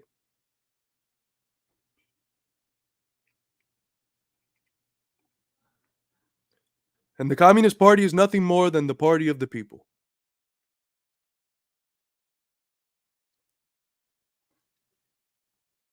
The Communist Party is the organization that organizes, gives coherence, unity, and direction to the dissenting American masses. There is but one Communist Party. Before our launch, that Communist Party was hijacked. Before our launch, that Communist Party was usurped, was couped by a clique of rats who represent the interests of the fascists and imperialists, who not only sustained a deeply anti-communist line in their political practice, but who destroyed the operational reality of democratic centralism. A party can have an incorrect line. A party can vacillate at times towards social chauvinism, which, folks, social chauvinism is not having conservative views on issues of gender. Social chauvinism is saying that the interests of your working class at home is worth upholding to the detriment of our brothers and sisters in the working class and in oppressed nations abroad. The people that call us social chauvinists for not canceling parts of the working class that are conservative are themselves a social chauvinist, because they're the ones that say, I don't care if there's a genocide in Palestine. I don't care if Nazis are waging a proxy war against Russia with hundreds of billions of our tax dollars. Biden gives the working class at home some crumbs that are better than Trump. That is social chauvinism par excellence. They are the social chauvinists. And not only that, in order to defend their social chauvinism, which is something that if there was democratic centralism, a party can correct course because it would have autonomy. The members would have sovereignty within the party, control over their own destiny, the ability to forge their own future. If there was democratic centralism, whatever mistakes of party line could be corrected. This is why the last 4 years of work have been essential. Our people have been in the party. No one can tell us that we're some Trotskyite split, arbitrarily forming a party. Our people have been in the party. Our people have been the majority within the party. And that was shown in the reply to Resolution 5 at the 32nd National Convention. Our people won that vote. That is why the Sims clique, those who objectively support fascism under the auspices of claiming to be fighting against it, that is why those degenerates rejected the motion to actually have a count on that vote. That is why those rats have gone on and purged all of the members that said, hey, we're not asking our line to be imposed. What we're asking is the ability to debate. We want the democratic consultation that is constitutionally promised to us as members of the glorious institution that holds the name of Communist Party. They were not only denied, but purged. Hundreds of members, dozens of clubs. And so when a party does that, is it a communist party? If the members that are the base of the party, the cadre, say, in order to be faithful to the Constitution and the party's legacy, we have to reconstitute the American Communist Party. If members from splinters of the past recognize this new reconstitution as the Communist Party and quit their party 80% to come join this party, if other communists who have been kicked out previously from this fraud led by the Sims clique and who come to join the Communist Party reconstituted anew, how are you going to tell me that this isn't the Communist Party? The American Communist Party is the Communist Party. There is no CPUSA. There is no PCUSA. There is no one else. There is the ACP. The ACP is the American Communist Party. that is the party of this nation, the one party, the one Marxist-Leninist party that our people have. It is the party that has stood on business, that has put the principal contradictions forward, and has laid out a platform of unity, bringing together people from different communities to wage a struggle where the most important thing is not a purity fetish, a purity of doctrine, a purity of ideas, a purity of ideological cohesiveness. The basis of this organization is results, results, results, results. Can you get us further in the class struggle? I don't care if your ideas and methods seem heterodox. Can you advance the class struggle forward? That is the metric. That is our metric. Our metric is going to be success. If we don't succeed, we're out. If the leadership doesn't succeed in meeting the goals set by the Central Committee, we're out. Enough. Enough is enough. We've had objectively revolutionary conditions here for decades. Our people are struggling, figuring out how the fuck to make ends meet, drowning in debt slavery, desperate, addicted,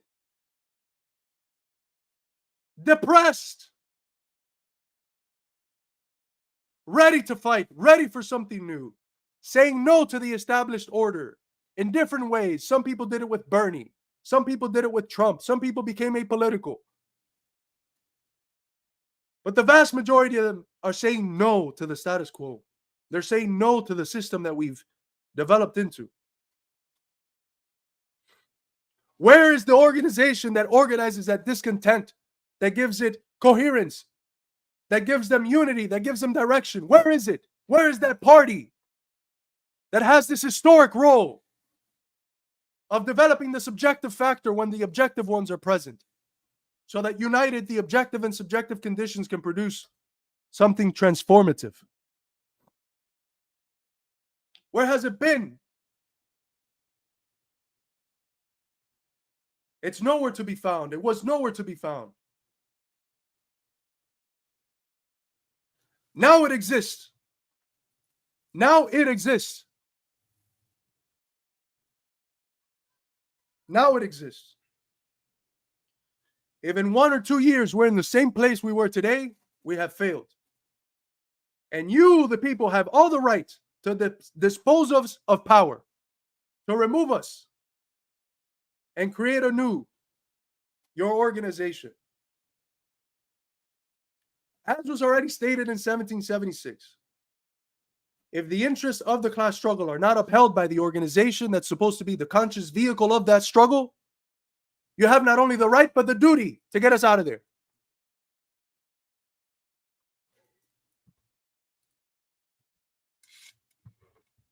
That's our party.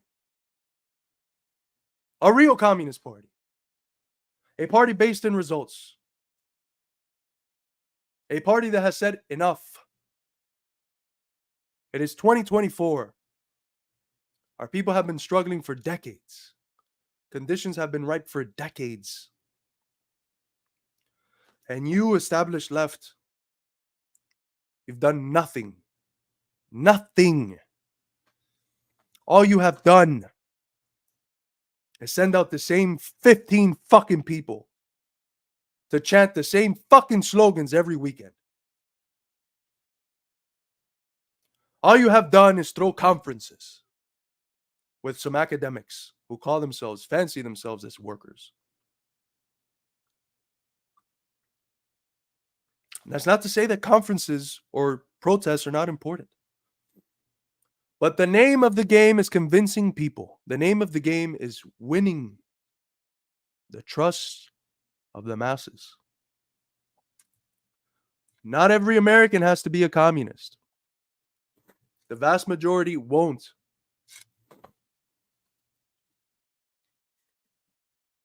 But there's the people that are made cadre And then there's the sympathetic mass. The people that don't need to know Marxism.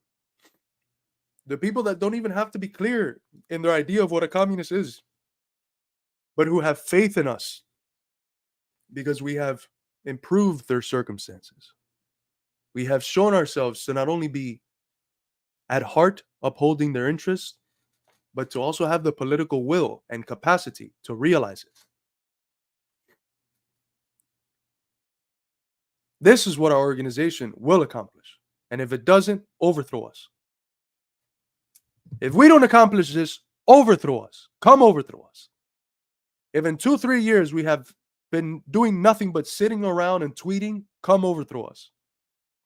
Come overthrow us. We welcome it. That's obviously not what's going to happen. All of us have no other central guiding purpose in life but to wage this fight. And it's one we will succeed in. I have full confidence in that. Full confidence.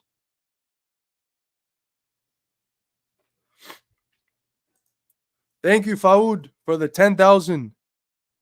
And I do not know what currency, but thank you so much for the super chat, comrade.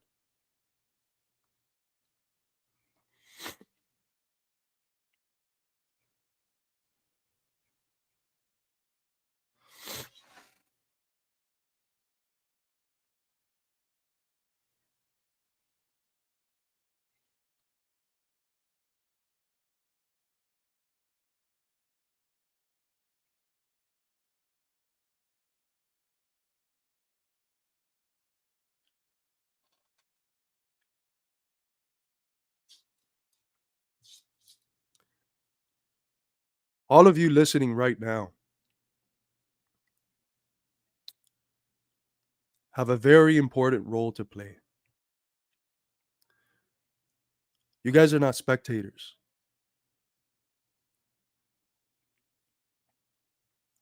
You guys are not fans. I don't fucking want fans. I don't need fans. We don't need fans. We need comrades. That's a word that means something. It's tossed around loosely. Just like communism, tossed around very loosely. But it means something. Not everyone's a communist. Go look at Lenin's writings, his speeches to the Communist Party youth. Does he say you become a communist when you identify as a communist? Tell me. In the chat, tell me. Is that what Lenin says? When you throw a hammer and sickle in the bio, that's when you become a communist. No. When do you become a communist?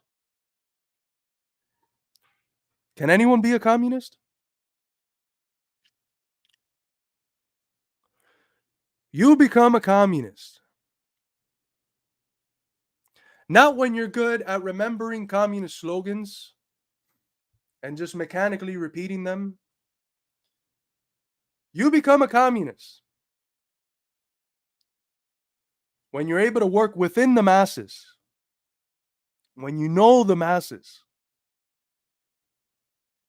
If you're disconnected from the masses, I don't care how much Marx you know, you're not a communist. If you're disconnected from your people, I do not care how much Marx you know. I do not care how much Lenin you've studied. I do not care how many fucking people you cite. You are not a communist. If you're disconnected from the American people, if you look down on the American people, you're not a communist. A communist isn't just anyone. A communist needs to unite. That deep integration within their people's reality.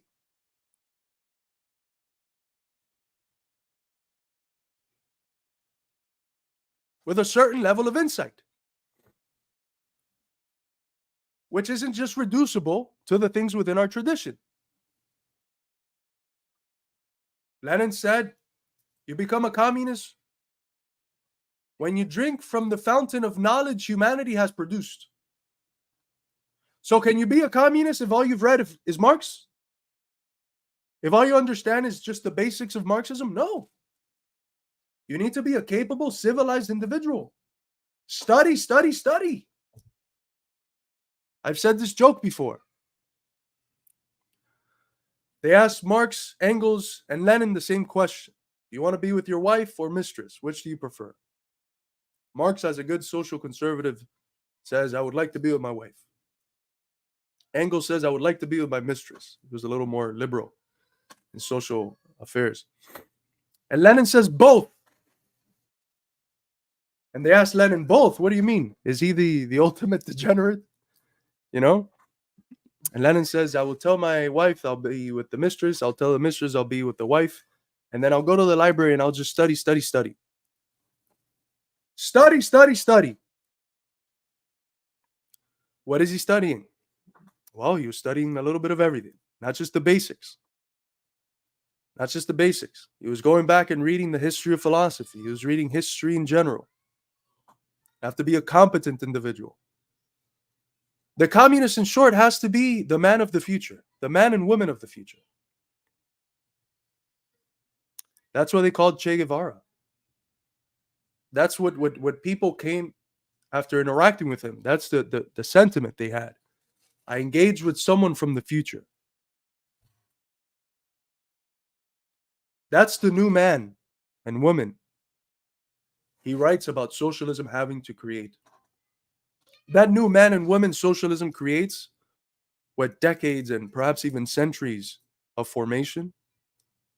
That individual has to already be embodied in the member of the Communist Party. In all of us, in the American Communist Party,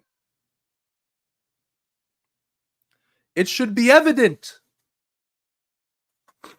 that as individuals, we should represent a portal into the future. That's what the members of the Communist Party are going to be. Those who can represent in their very being portals into the future. When regular people engage with you, they need to come out thinking the same thing as those who engage with Che. Wow, if this is the sort of people that are formed in the future society, that's something I want to fight for. You each need to be portals into the future. Study harder, work harder, integrate yourself with the people more. Keep yourself up in terms of fitness. You can't be 320. It's not fat phobic, but you just can't be, you can't be 320 and be in the party. It shows a certain lack of discipline. And it's not a condemnation of you as an individual, but you always have the capacity to change that reality. Be disciplined. You become a great individual, you become a portal into the future, not through a Buddhist moment of reflection where you just transform and that's it, and then a halo is put on your head. You become this. You become this through habits. Create healthy habits. Develop discipline.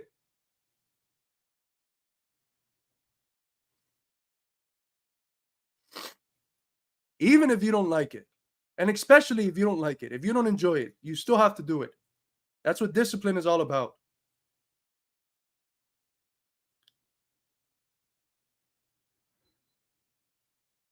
I believe it was Tom Platz, one of the great American bodybuilders,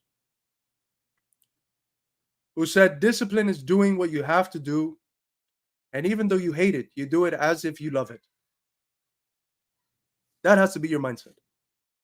If you don't like reading, you still have to do it. And do it like you love it. Eventually, you'll actually love it. I didn't read my first book until my sophomore year of college. I was not raised in a reading household. I hated reading. I struggled to concentrate. But as soon as I got the habit of reading, I've been reading more than 100 pages a day, almost every day since. And you become a different individual. If you develop these habits, within 3 months, you're a different individual.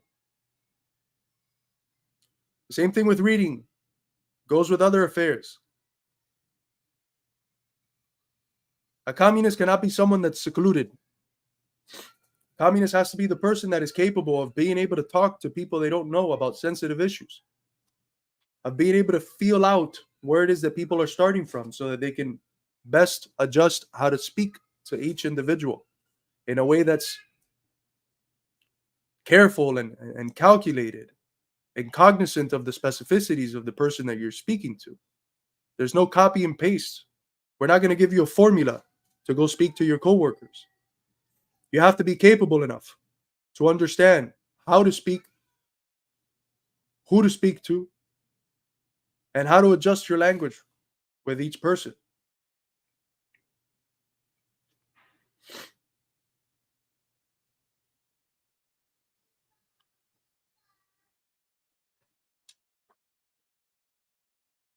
So if you're a part of this party or are thinking about being a part of it, just know that it's not just a revolution of the system that we live under that we're seeking to wage. It's a revolution at the human level. We want you to undergo a revolution in the party. We want the party to be that force which pushes you to be the person you were capable of being the whole time, but didn't know you could be. We want you to be, a year after being in the party, surprised at who you've become.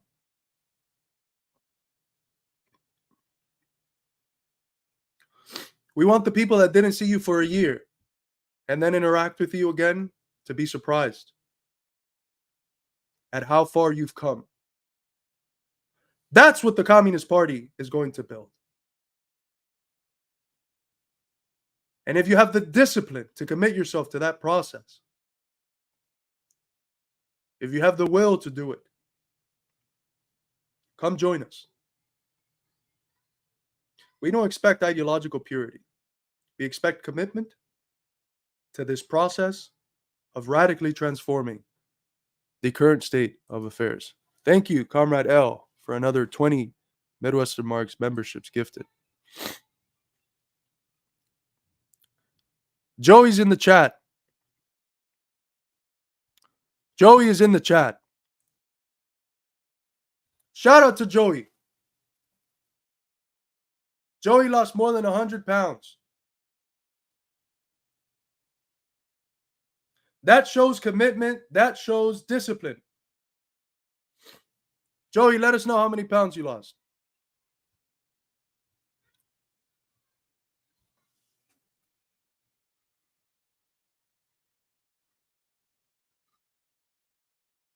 Joey went from 3-something, I think, to 225, if I recall correctly.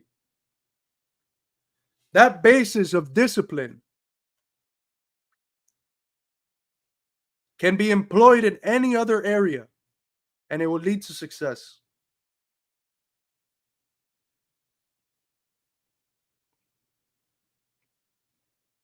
That's why Joey is going to be a member of the American Communist Party. That discipline is foundational. Without it, we have nothing. I don't care how capable you are. If you don't have discipline, we don't want you. I do not care how capable you are. If you do not have discipline, we don't want you. Get discipline. And then come. I am 223. I used to be 376. 150 pounds. 150 pounds. That's discipline. That's self-control. That's being able to be autonomous. You are autonomous. You are free, not when you give in to your shallow desires. This is what capitalist society tells us. I'm free when I can do whatever my balls feel like. I'm free whenever I have a desire, a pleasure, an inkling, and I go and I satisfy it. That's freedom. That's not freedom. That's enslavement. You are enslaved to your passions. You are enslaved to your desires. Freedom is self-regulation. Freedom is found in the recognition of necessity. Freedom is found when you're able to give lawfulness to your own life. And that's what Joey did. That's what discipline is all about. It's saying, I'm going to command myself. That's what enlightenment is as well. That's what enlightenment is. Self-governance.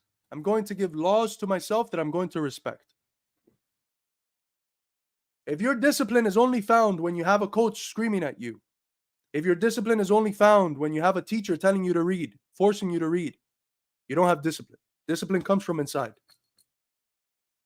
It's when you give yourself laws that you have to follow, and when the authority for following these laws becomes yourself, that's when you have discipline. That doesn't mean you can't have coaches. That doesn't mean you can't have teachers that help. But ultimately, the person who is really disciplined is the one that is able to develop themselves into such a point that they can do it without those guides, that they can do it just out of their own autonomous power, ability to forge their own future in a regulated, dutiful manner. That's real freedom. That's what Joey exhibited by losing 150 pounds.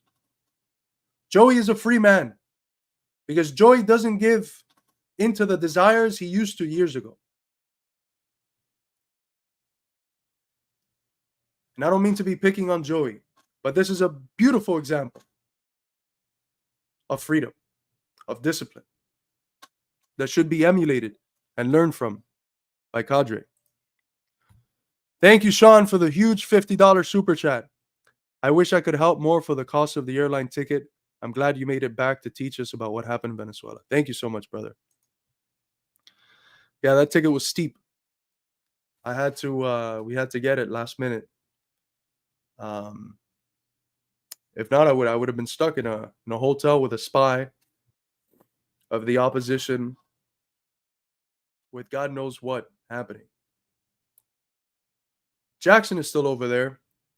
He's safe. They were able to move him from the hotel he was in, and others as well. So hopefully there's something big coming that we cannot say, but fingers crossed. There might be something very special that Jackson puts out in the next few days. Maybe not, but we're trying to make it happen. The opposition have gone to many interesting extents in order to cheat. Let me show you a couple of them.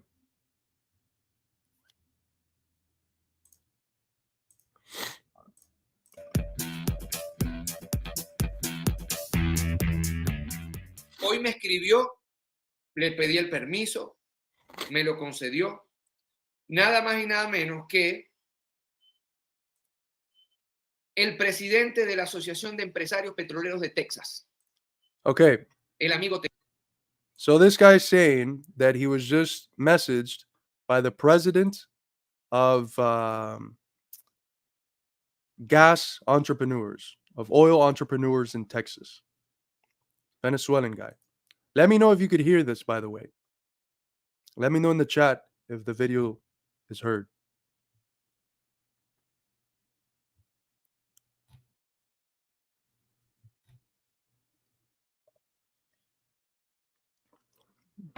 All right, come on, guys. Let me know. Okay, good. Terán. Y me dijo que él entró a la página de María Corina Machado y que puso la cédula de su hermano, 9.946.044. 9.946.044. Su hermano aparecía, bueno, que votó, aparecía el acta. Su hermano murió hace años. Okay. This entrepreneur, that's the president of an oil company, of an oil association in Texas, Venezuelan descendants. He looked up his brother's information in the database of Maria Corina Machado's voters, so the opposition candidate, the psychopathic traitor who asked Israel to invade Venezuela. It's these sort of scum who are in the opposition. But this guy looked up his brother in her database, put in the number, and found him. Now let's see what he says. Y el amigo Terán me dijo, ya lo contactamos en la Iguana para hacer la entrevista, le vamos a hacer una entrevista, ya la estamos realizando. Y me enseñó esto aquí. He sent the proof that his brother was found in the database of Maria Corina Machado. Esto es lo que dice la página de María Corina Machado. Confirmas y todo, ¿sí? Bueno. Su hermano tiene años de fallecido. Y Terán, yo sé que el His brother died years ago. That's the problem.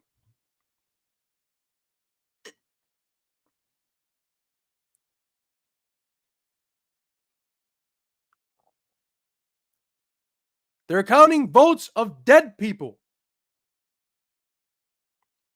They are counting the votes of dead people. The Venezuelan opposition, I repeat, is counting the votes of dead people. And it is confirmed by people who are not fucking Chavistas. This is the president of some oil coalition who lives in Texas, who was like, what the fuck? Why is the voter code of my brother? So it's not just, oh, someone by the same name. No. It was the code. Why was he found there within the database of people who voted for Maria Corina Machado? You guys need to understand, this opposition does everything they possibly can to cheat. That's why the Venezuelan electoral system has to be so thorough and good.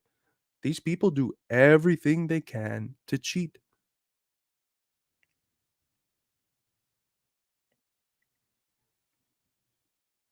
I'm trying to think about how the fuck they did that. Whether that individual is registered in the CNE or whether it was just in Maria Corina Machado's document and her fake information. But I'm trying to think of how they did that. They could have, if it was in the CNE, they could have found someone who looked like him, somehow put on his index finger the fingerprint of the deceased person that somehow they had. I mean, they found a way because it's there. A dead guy, a guy that's been dead for years, voted for Maria Corina Machado. And we have the audacity in the US to challenge for electoral fraud, not the scum that we fund, but the people that have gone over and above everything in order to try to guarantee the honesty and fairness and freedom of their elections. It's the turning of the world on its head. The people that actually participate in electoral fraud are not the Chavistas, it is the opposition. The people who are happy gaining votes from motherfuckers that have been dead for years. That's the reality. That's what the mainstream media won't tell you. That's what fucking Musk's ex won't let you see. They got motherfuckers that have been dead for years that are voting for Maria Corina Machado. That's the real voter fraud. Those are the scum that the Chavistas have to face. Thank you, Rob, for the $2 super chat, €2 super chat. Good luck from the ACP, from the Workers' Party. We have a lot of respect for the Workers' Party of Great Britain and for Comrade Galloway. So thank you very much. Ignacio, muchas gracias. $2 super chat. Esa lacra vendería su pueblo al mismo diablo. Yeah, and that's what they're doing. The devil is the American empire, and that's who they're trying to sell their people to. That's who they're trying to sell their people to. That's who they're trying to sell their land to. These are the people that Jose Marti called gusanos de corbata. Gusanos de corbata. Worms with bow ties. Worms with bow ties. These are the scum that sell their homeland, that sell their people, that sell their traditions, that sell their sovereignty to line up their pockets with the money coming from the oligarchs in the US. This is who the opposition is. They're traitors to the homeland, and they deserve everything that's coming to them. The leaders, they deserve everything that's coming to them. I know that there's perhaps some younger people that are confused, that see the objective difficulties that the blockade has put Venezuela in, and might see the right wing as something fresh and new. And it's very sad that some of them have been convinced to go into the streets. And it happens all the time. It's a form of false consciousness. And I hope that those people can be convinced and transformed from their erroneous ways. But the people orchestrating this, these people are guilty. The leaders of the opposition, the financial interest behind it, and our politicians here at home that promote it.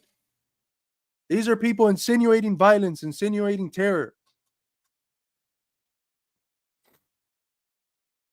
These are people that want a Venezuela to bend down and take it in the back from the US again, that want the neo-colony in Venezuela, that want Venezuela to be the sort of paradise for the Western elites where they can come and loot and have ownership once again over the resources of the country that's got the second largest oil reserves in the world, and that's rich in many other things as well. That's why what was at stake this election was Venezuela itself, not just socialism. It was the sovereignty of Venezuela as an independent, autonomous entity that was at stake. Not just this or that idea. Sovereignty itself was at stake. And the Venezuelans defended it. They defended it at the ballot box. And they're defending it now in the streets. Millions are in the streets. Millions. There might have been thousands in the guarimbas, the criminal guarimbas, yesterday and the day before. But today there's millions in the streets defending their sovereignty, defending their legacy, defending themselves, their families, their land, their resources, their revolutionary process, their Bolivarian revolution. That's what they're defending. When one has sovereignty, one can make mistakes, reflect critically, and then think, how do I move forward? Because you are the owner of your own destiny. You can forge your own future. But if you don't have sovereignty, if you're a puppet that is puppeteered by external foreign interest, you have no say over your future. What was at stake in Venezuela was sovereignty itself, and sovereignty won and will continue to win and will defend homeland, its people, its resources, till the very end. Cuba's slogan, which might have arisen out of particular circumstances, but which has attained universal dimensions, is the slogan right now guiding the spirit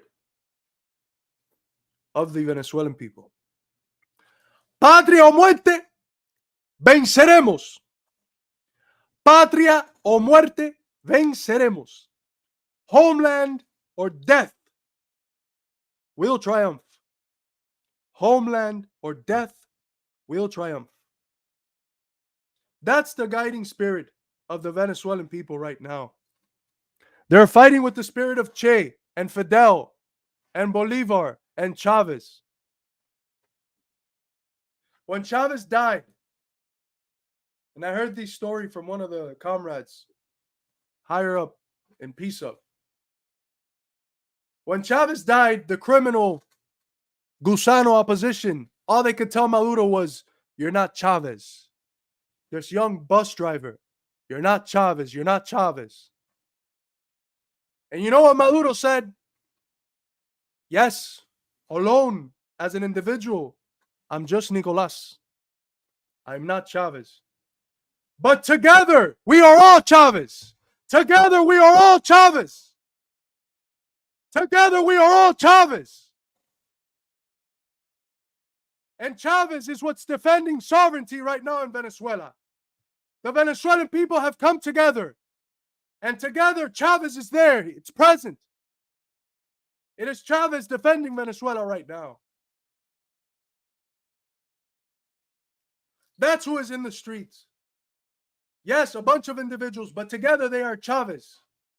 Together they are Chavez. And they will not lose. They'll defend their sovereignty and their Bolivarian revolution at all costs. At all costs.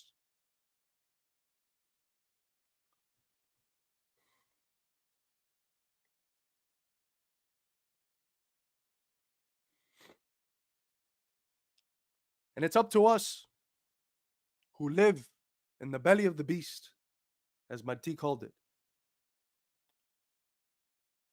to expose the lies of our imperialist ruling class. We have to expose these lies. We have to expose these lies because these are the lies that function as the premises for the drums of war later on. It is on the basis of not answering these lies, of assuming that everyone already understands it's bullshit. It is on the basis of these lies that they get the people to accept waging a much stronger and protracted war against the Venezuelan people and revolution, which is simultaneously a war on us because we're on the same side. So you have a duty. You watching on your phone, on your computer, on your devices, listening in later, you have a duty. Your duty is to share this, to let it be heard by people who don't already agree with what I'm saying. Give me the opportunity the algorithms haven't afforded me. The algorithms are not going to send our live streams to random people. The algorithms are not going to give us the opportunity to reach the ears of apolitical people.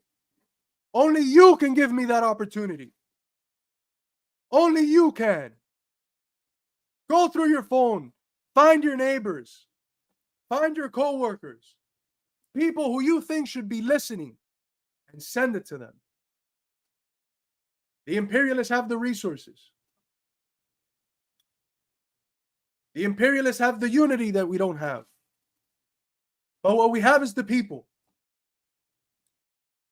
If the 800 of you watching this right now went ahead and send it around now or later on in the day to someone who wouldn't have had this content afforded to them by their algorithms, you have effectively defeated the algorithm. That requires people power. That requires organization. It requires will. It requires a certain sense of courage to send something so political and sensitive to someone who you might have had another different type of relationship with. but who now you recognize that what they think is important. That's what the imperialists want us to think. And Parenti, as always, was very clear here. They want us to think that what we think doesn't matter, when the only thing they care about us is what we think. The only thing about us that they care about is what we're thinking. That's why they invest so much in propaganda. The only way to challenge this is through people power, through you all sharing, liking, and doing what you have to do to get the truth out there. Not just my random babblings, the truth, which is what I'm sitting here in front of you telling you. A truth I saw with my own eyes in Venezuela. You have a duty. If you're committed to this, especially if you're ACP, you are no longer a fan. You are no longer a passive observer. You're active in this process, in this message that we have a duty together to spread. It is not just you watching something on your phone anymore. It's much more than that. Much more is at stakes now. You have a duty to play. You have to live up to the role that we need you to live up to, that you need yourself to live up to.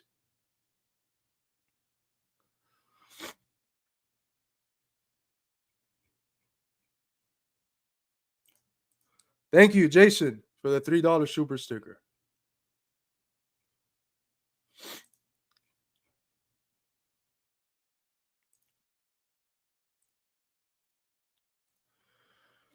All right, folks.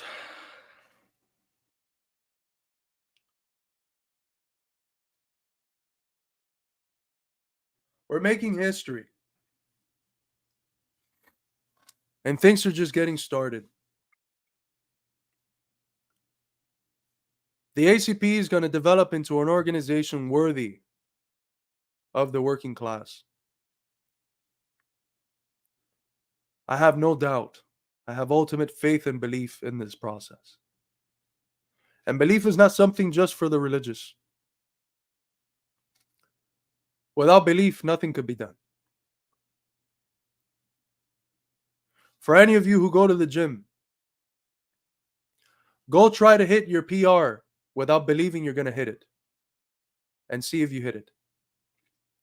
And then change your frame of mind into one of deep belief and faith into what you're about to do, and then do it. And you'll see you'll do it. Don't let anyone tell you that belief or faith is some mystical religious bullshit. It's not. It's essential in day-to-day affairs.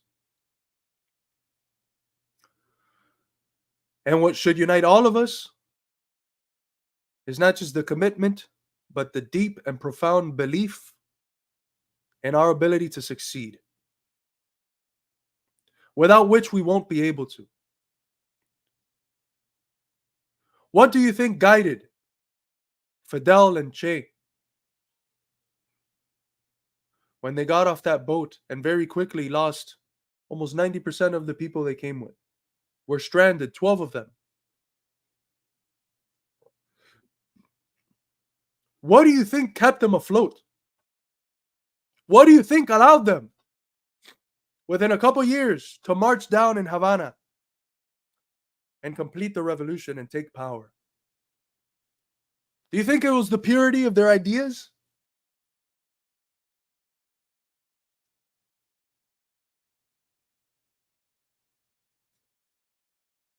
Do you think it was some weird cosmic alignment? Do you think it was just some quirk that they had as individuals, or the fact that they were specials? What allowed them to triumph is the fact that they had the belief that they would. There was no doubt in their mind that they were going to fail. And there cannot be any doubt in ours. And they conjoined to that belief the discipline, the work ethic, the habits that can make the belief become a reality. We have to believe we will win.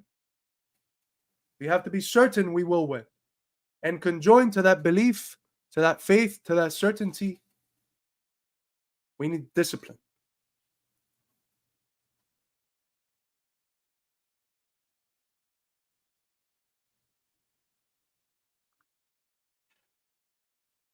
We can do this. We will do this.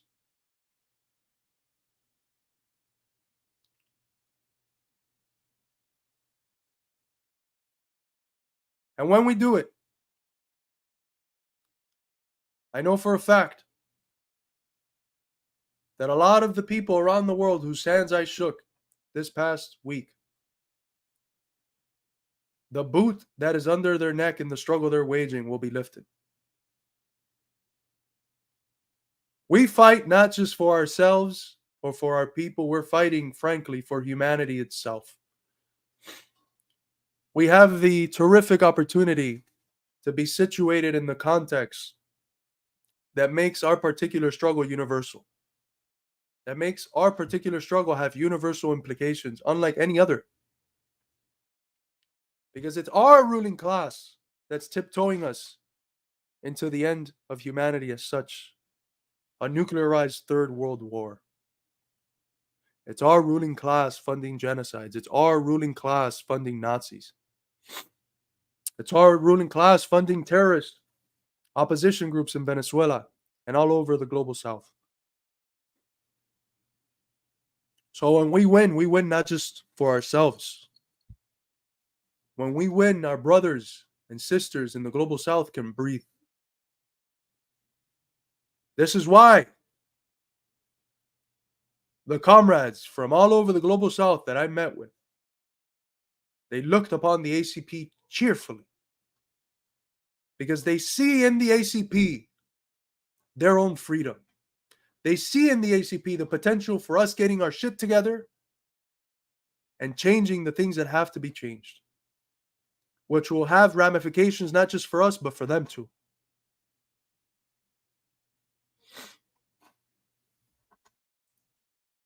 Thank you, Foss, for the super sticker.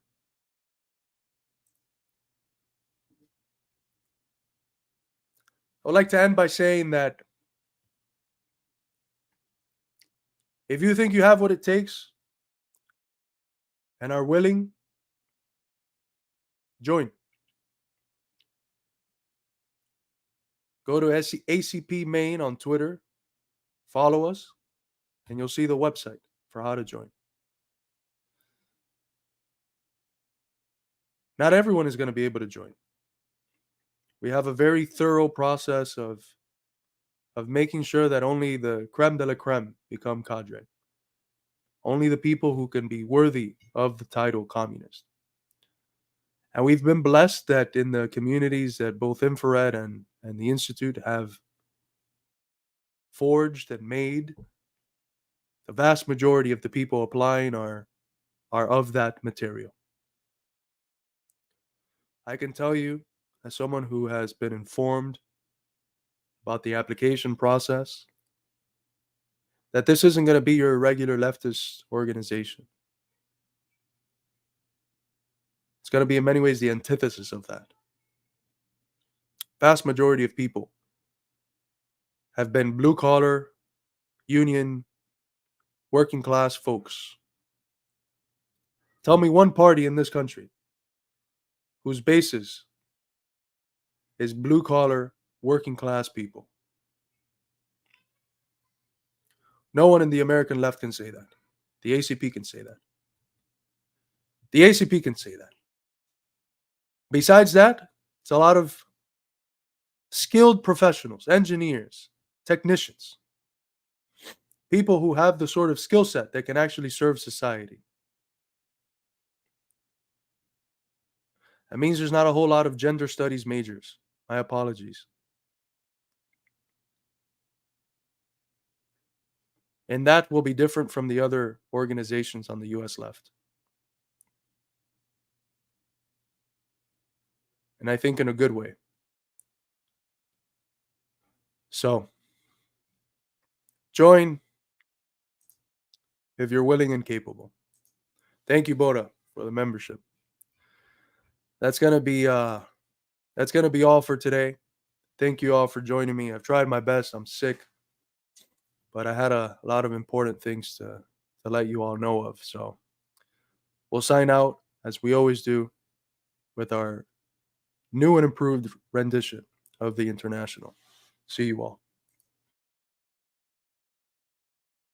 Stand up, all victims of oppression, for the tyrants fear your might.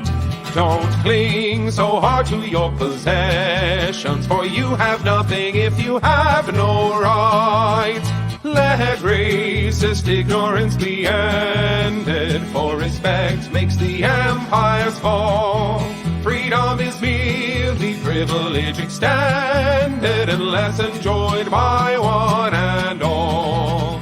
So come, brothers and sisters, for the struggle carries on.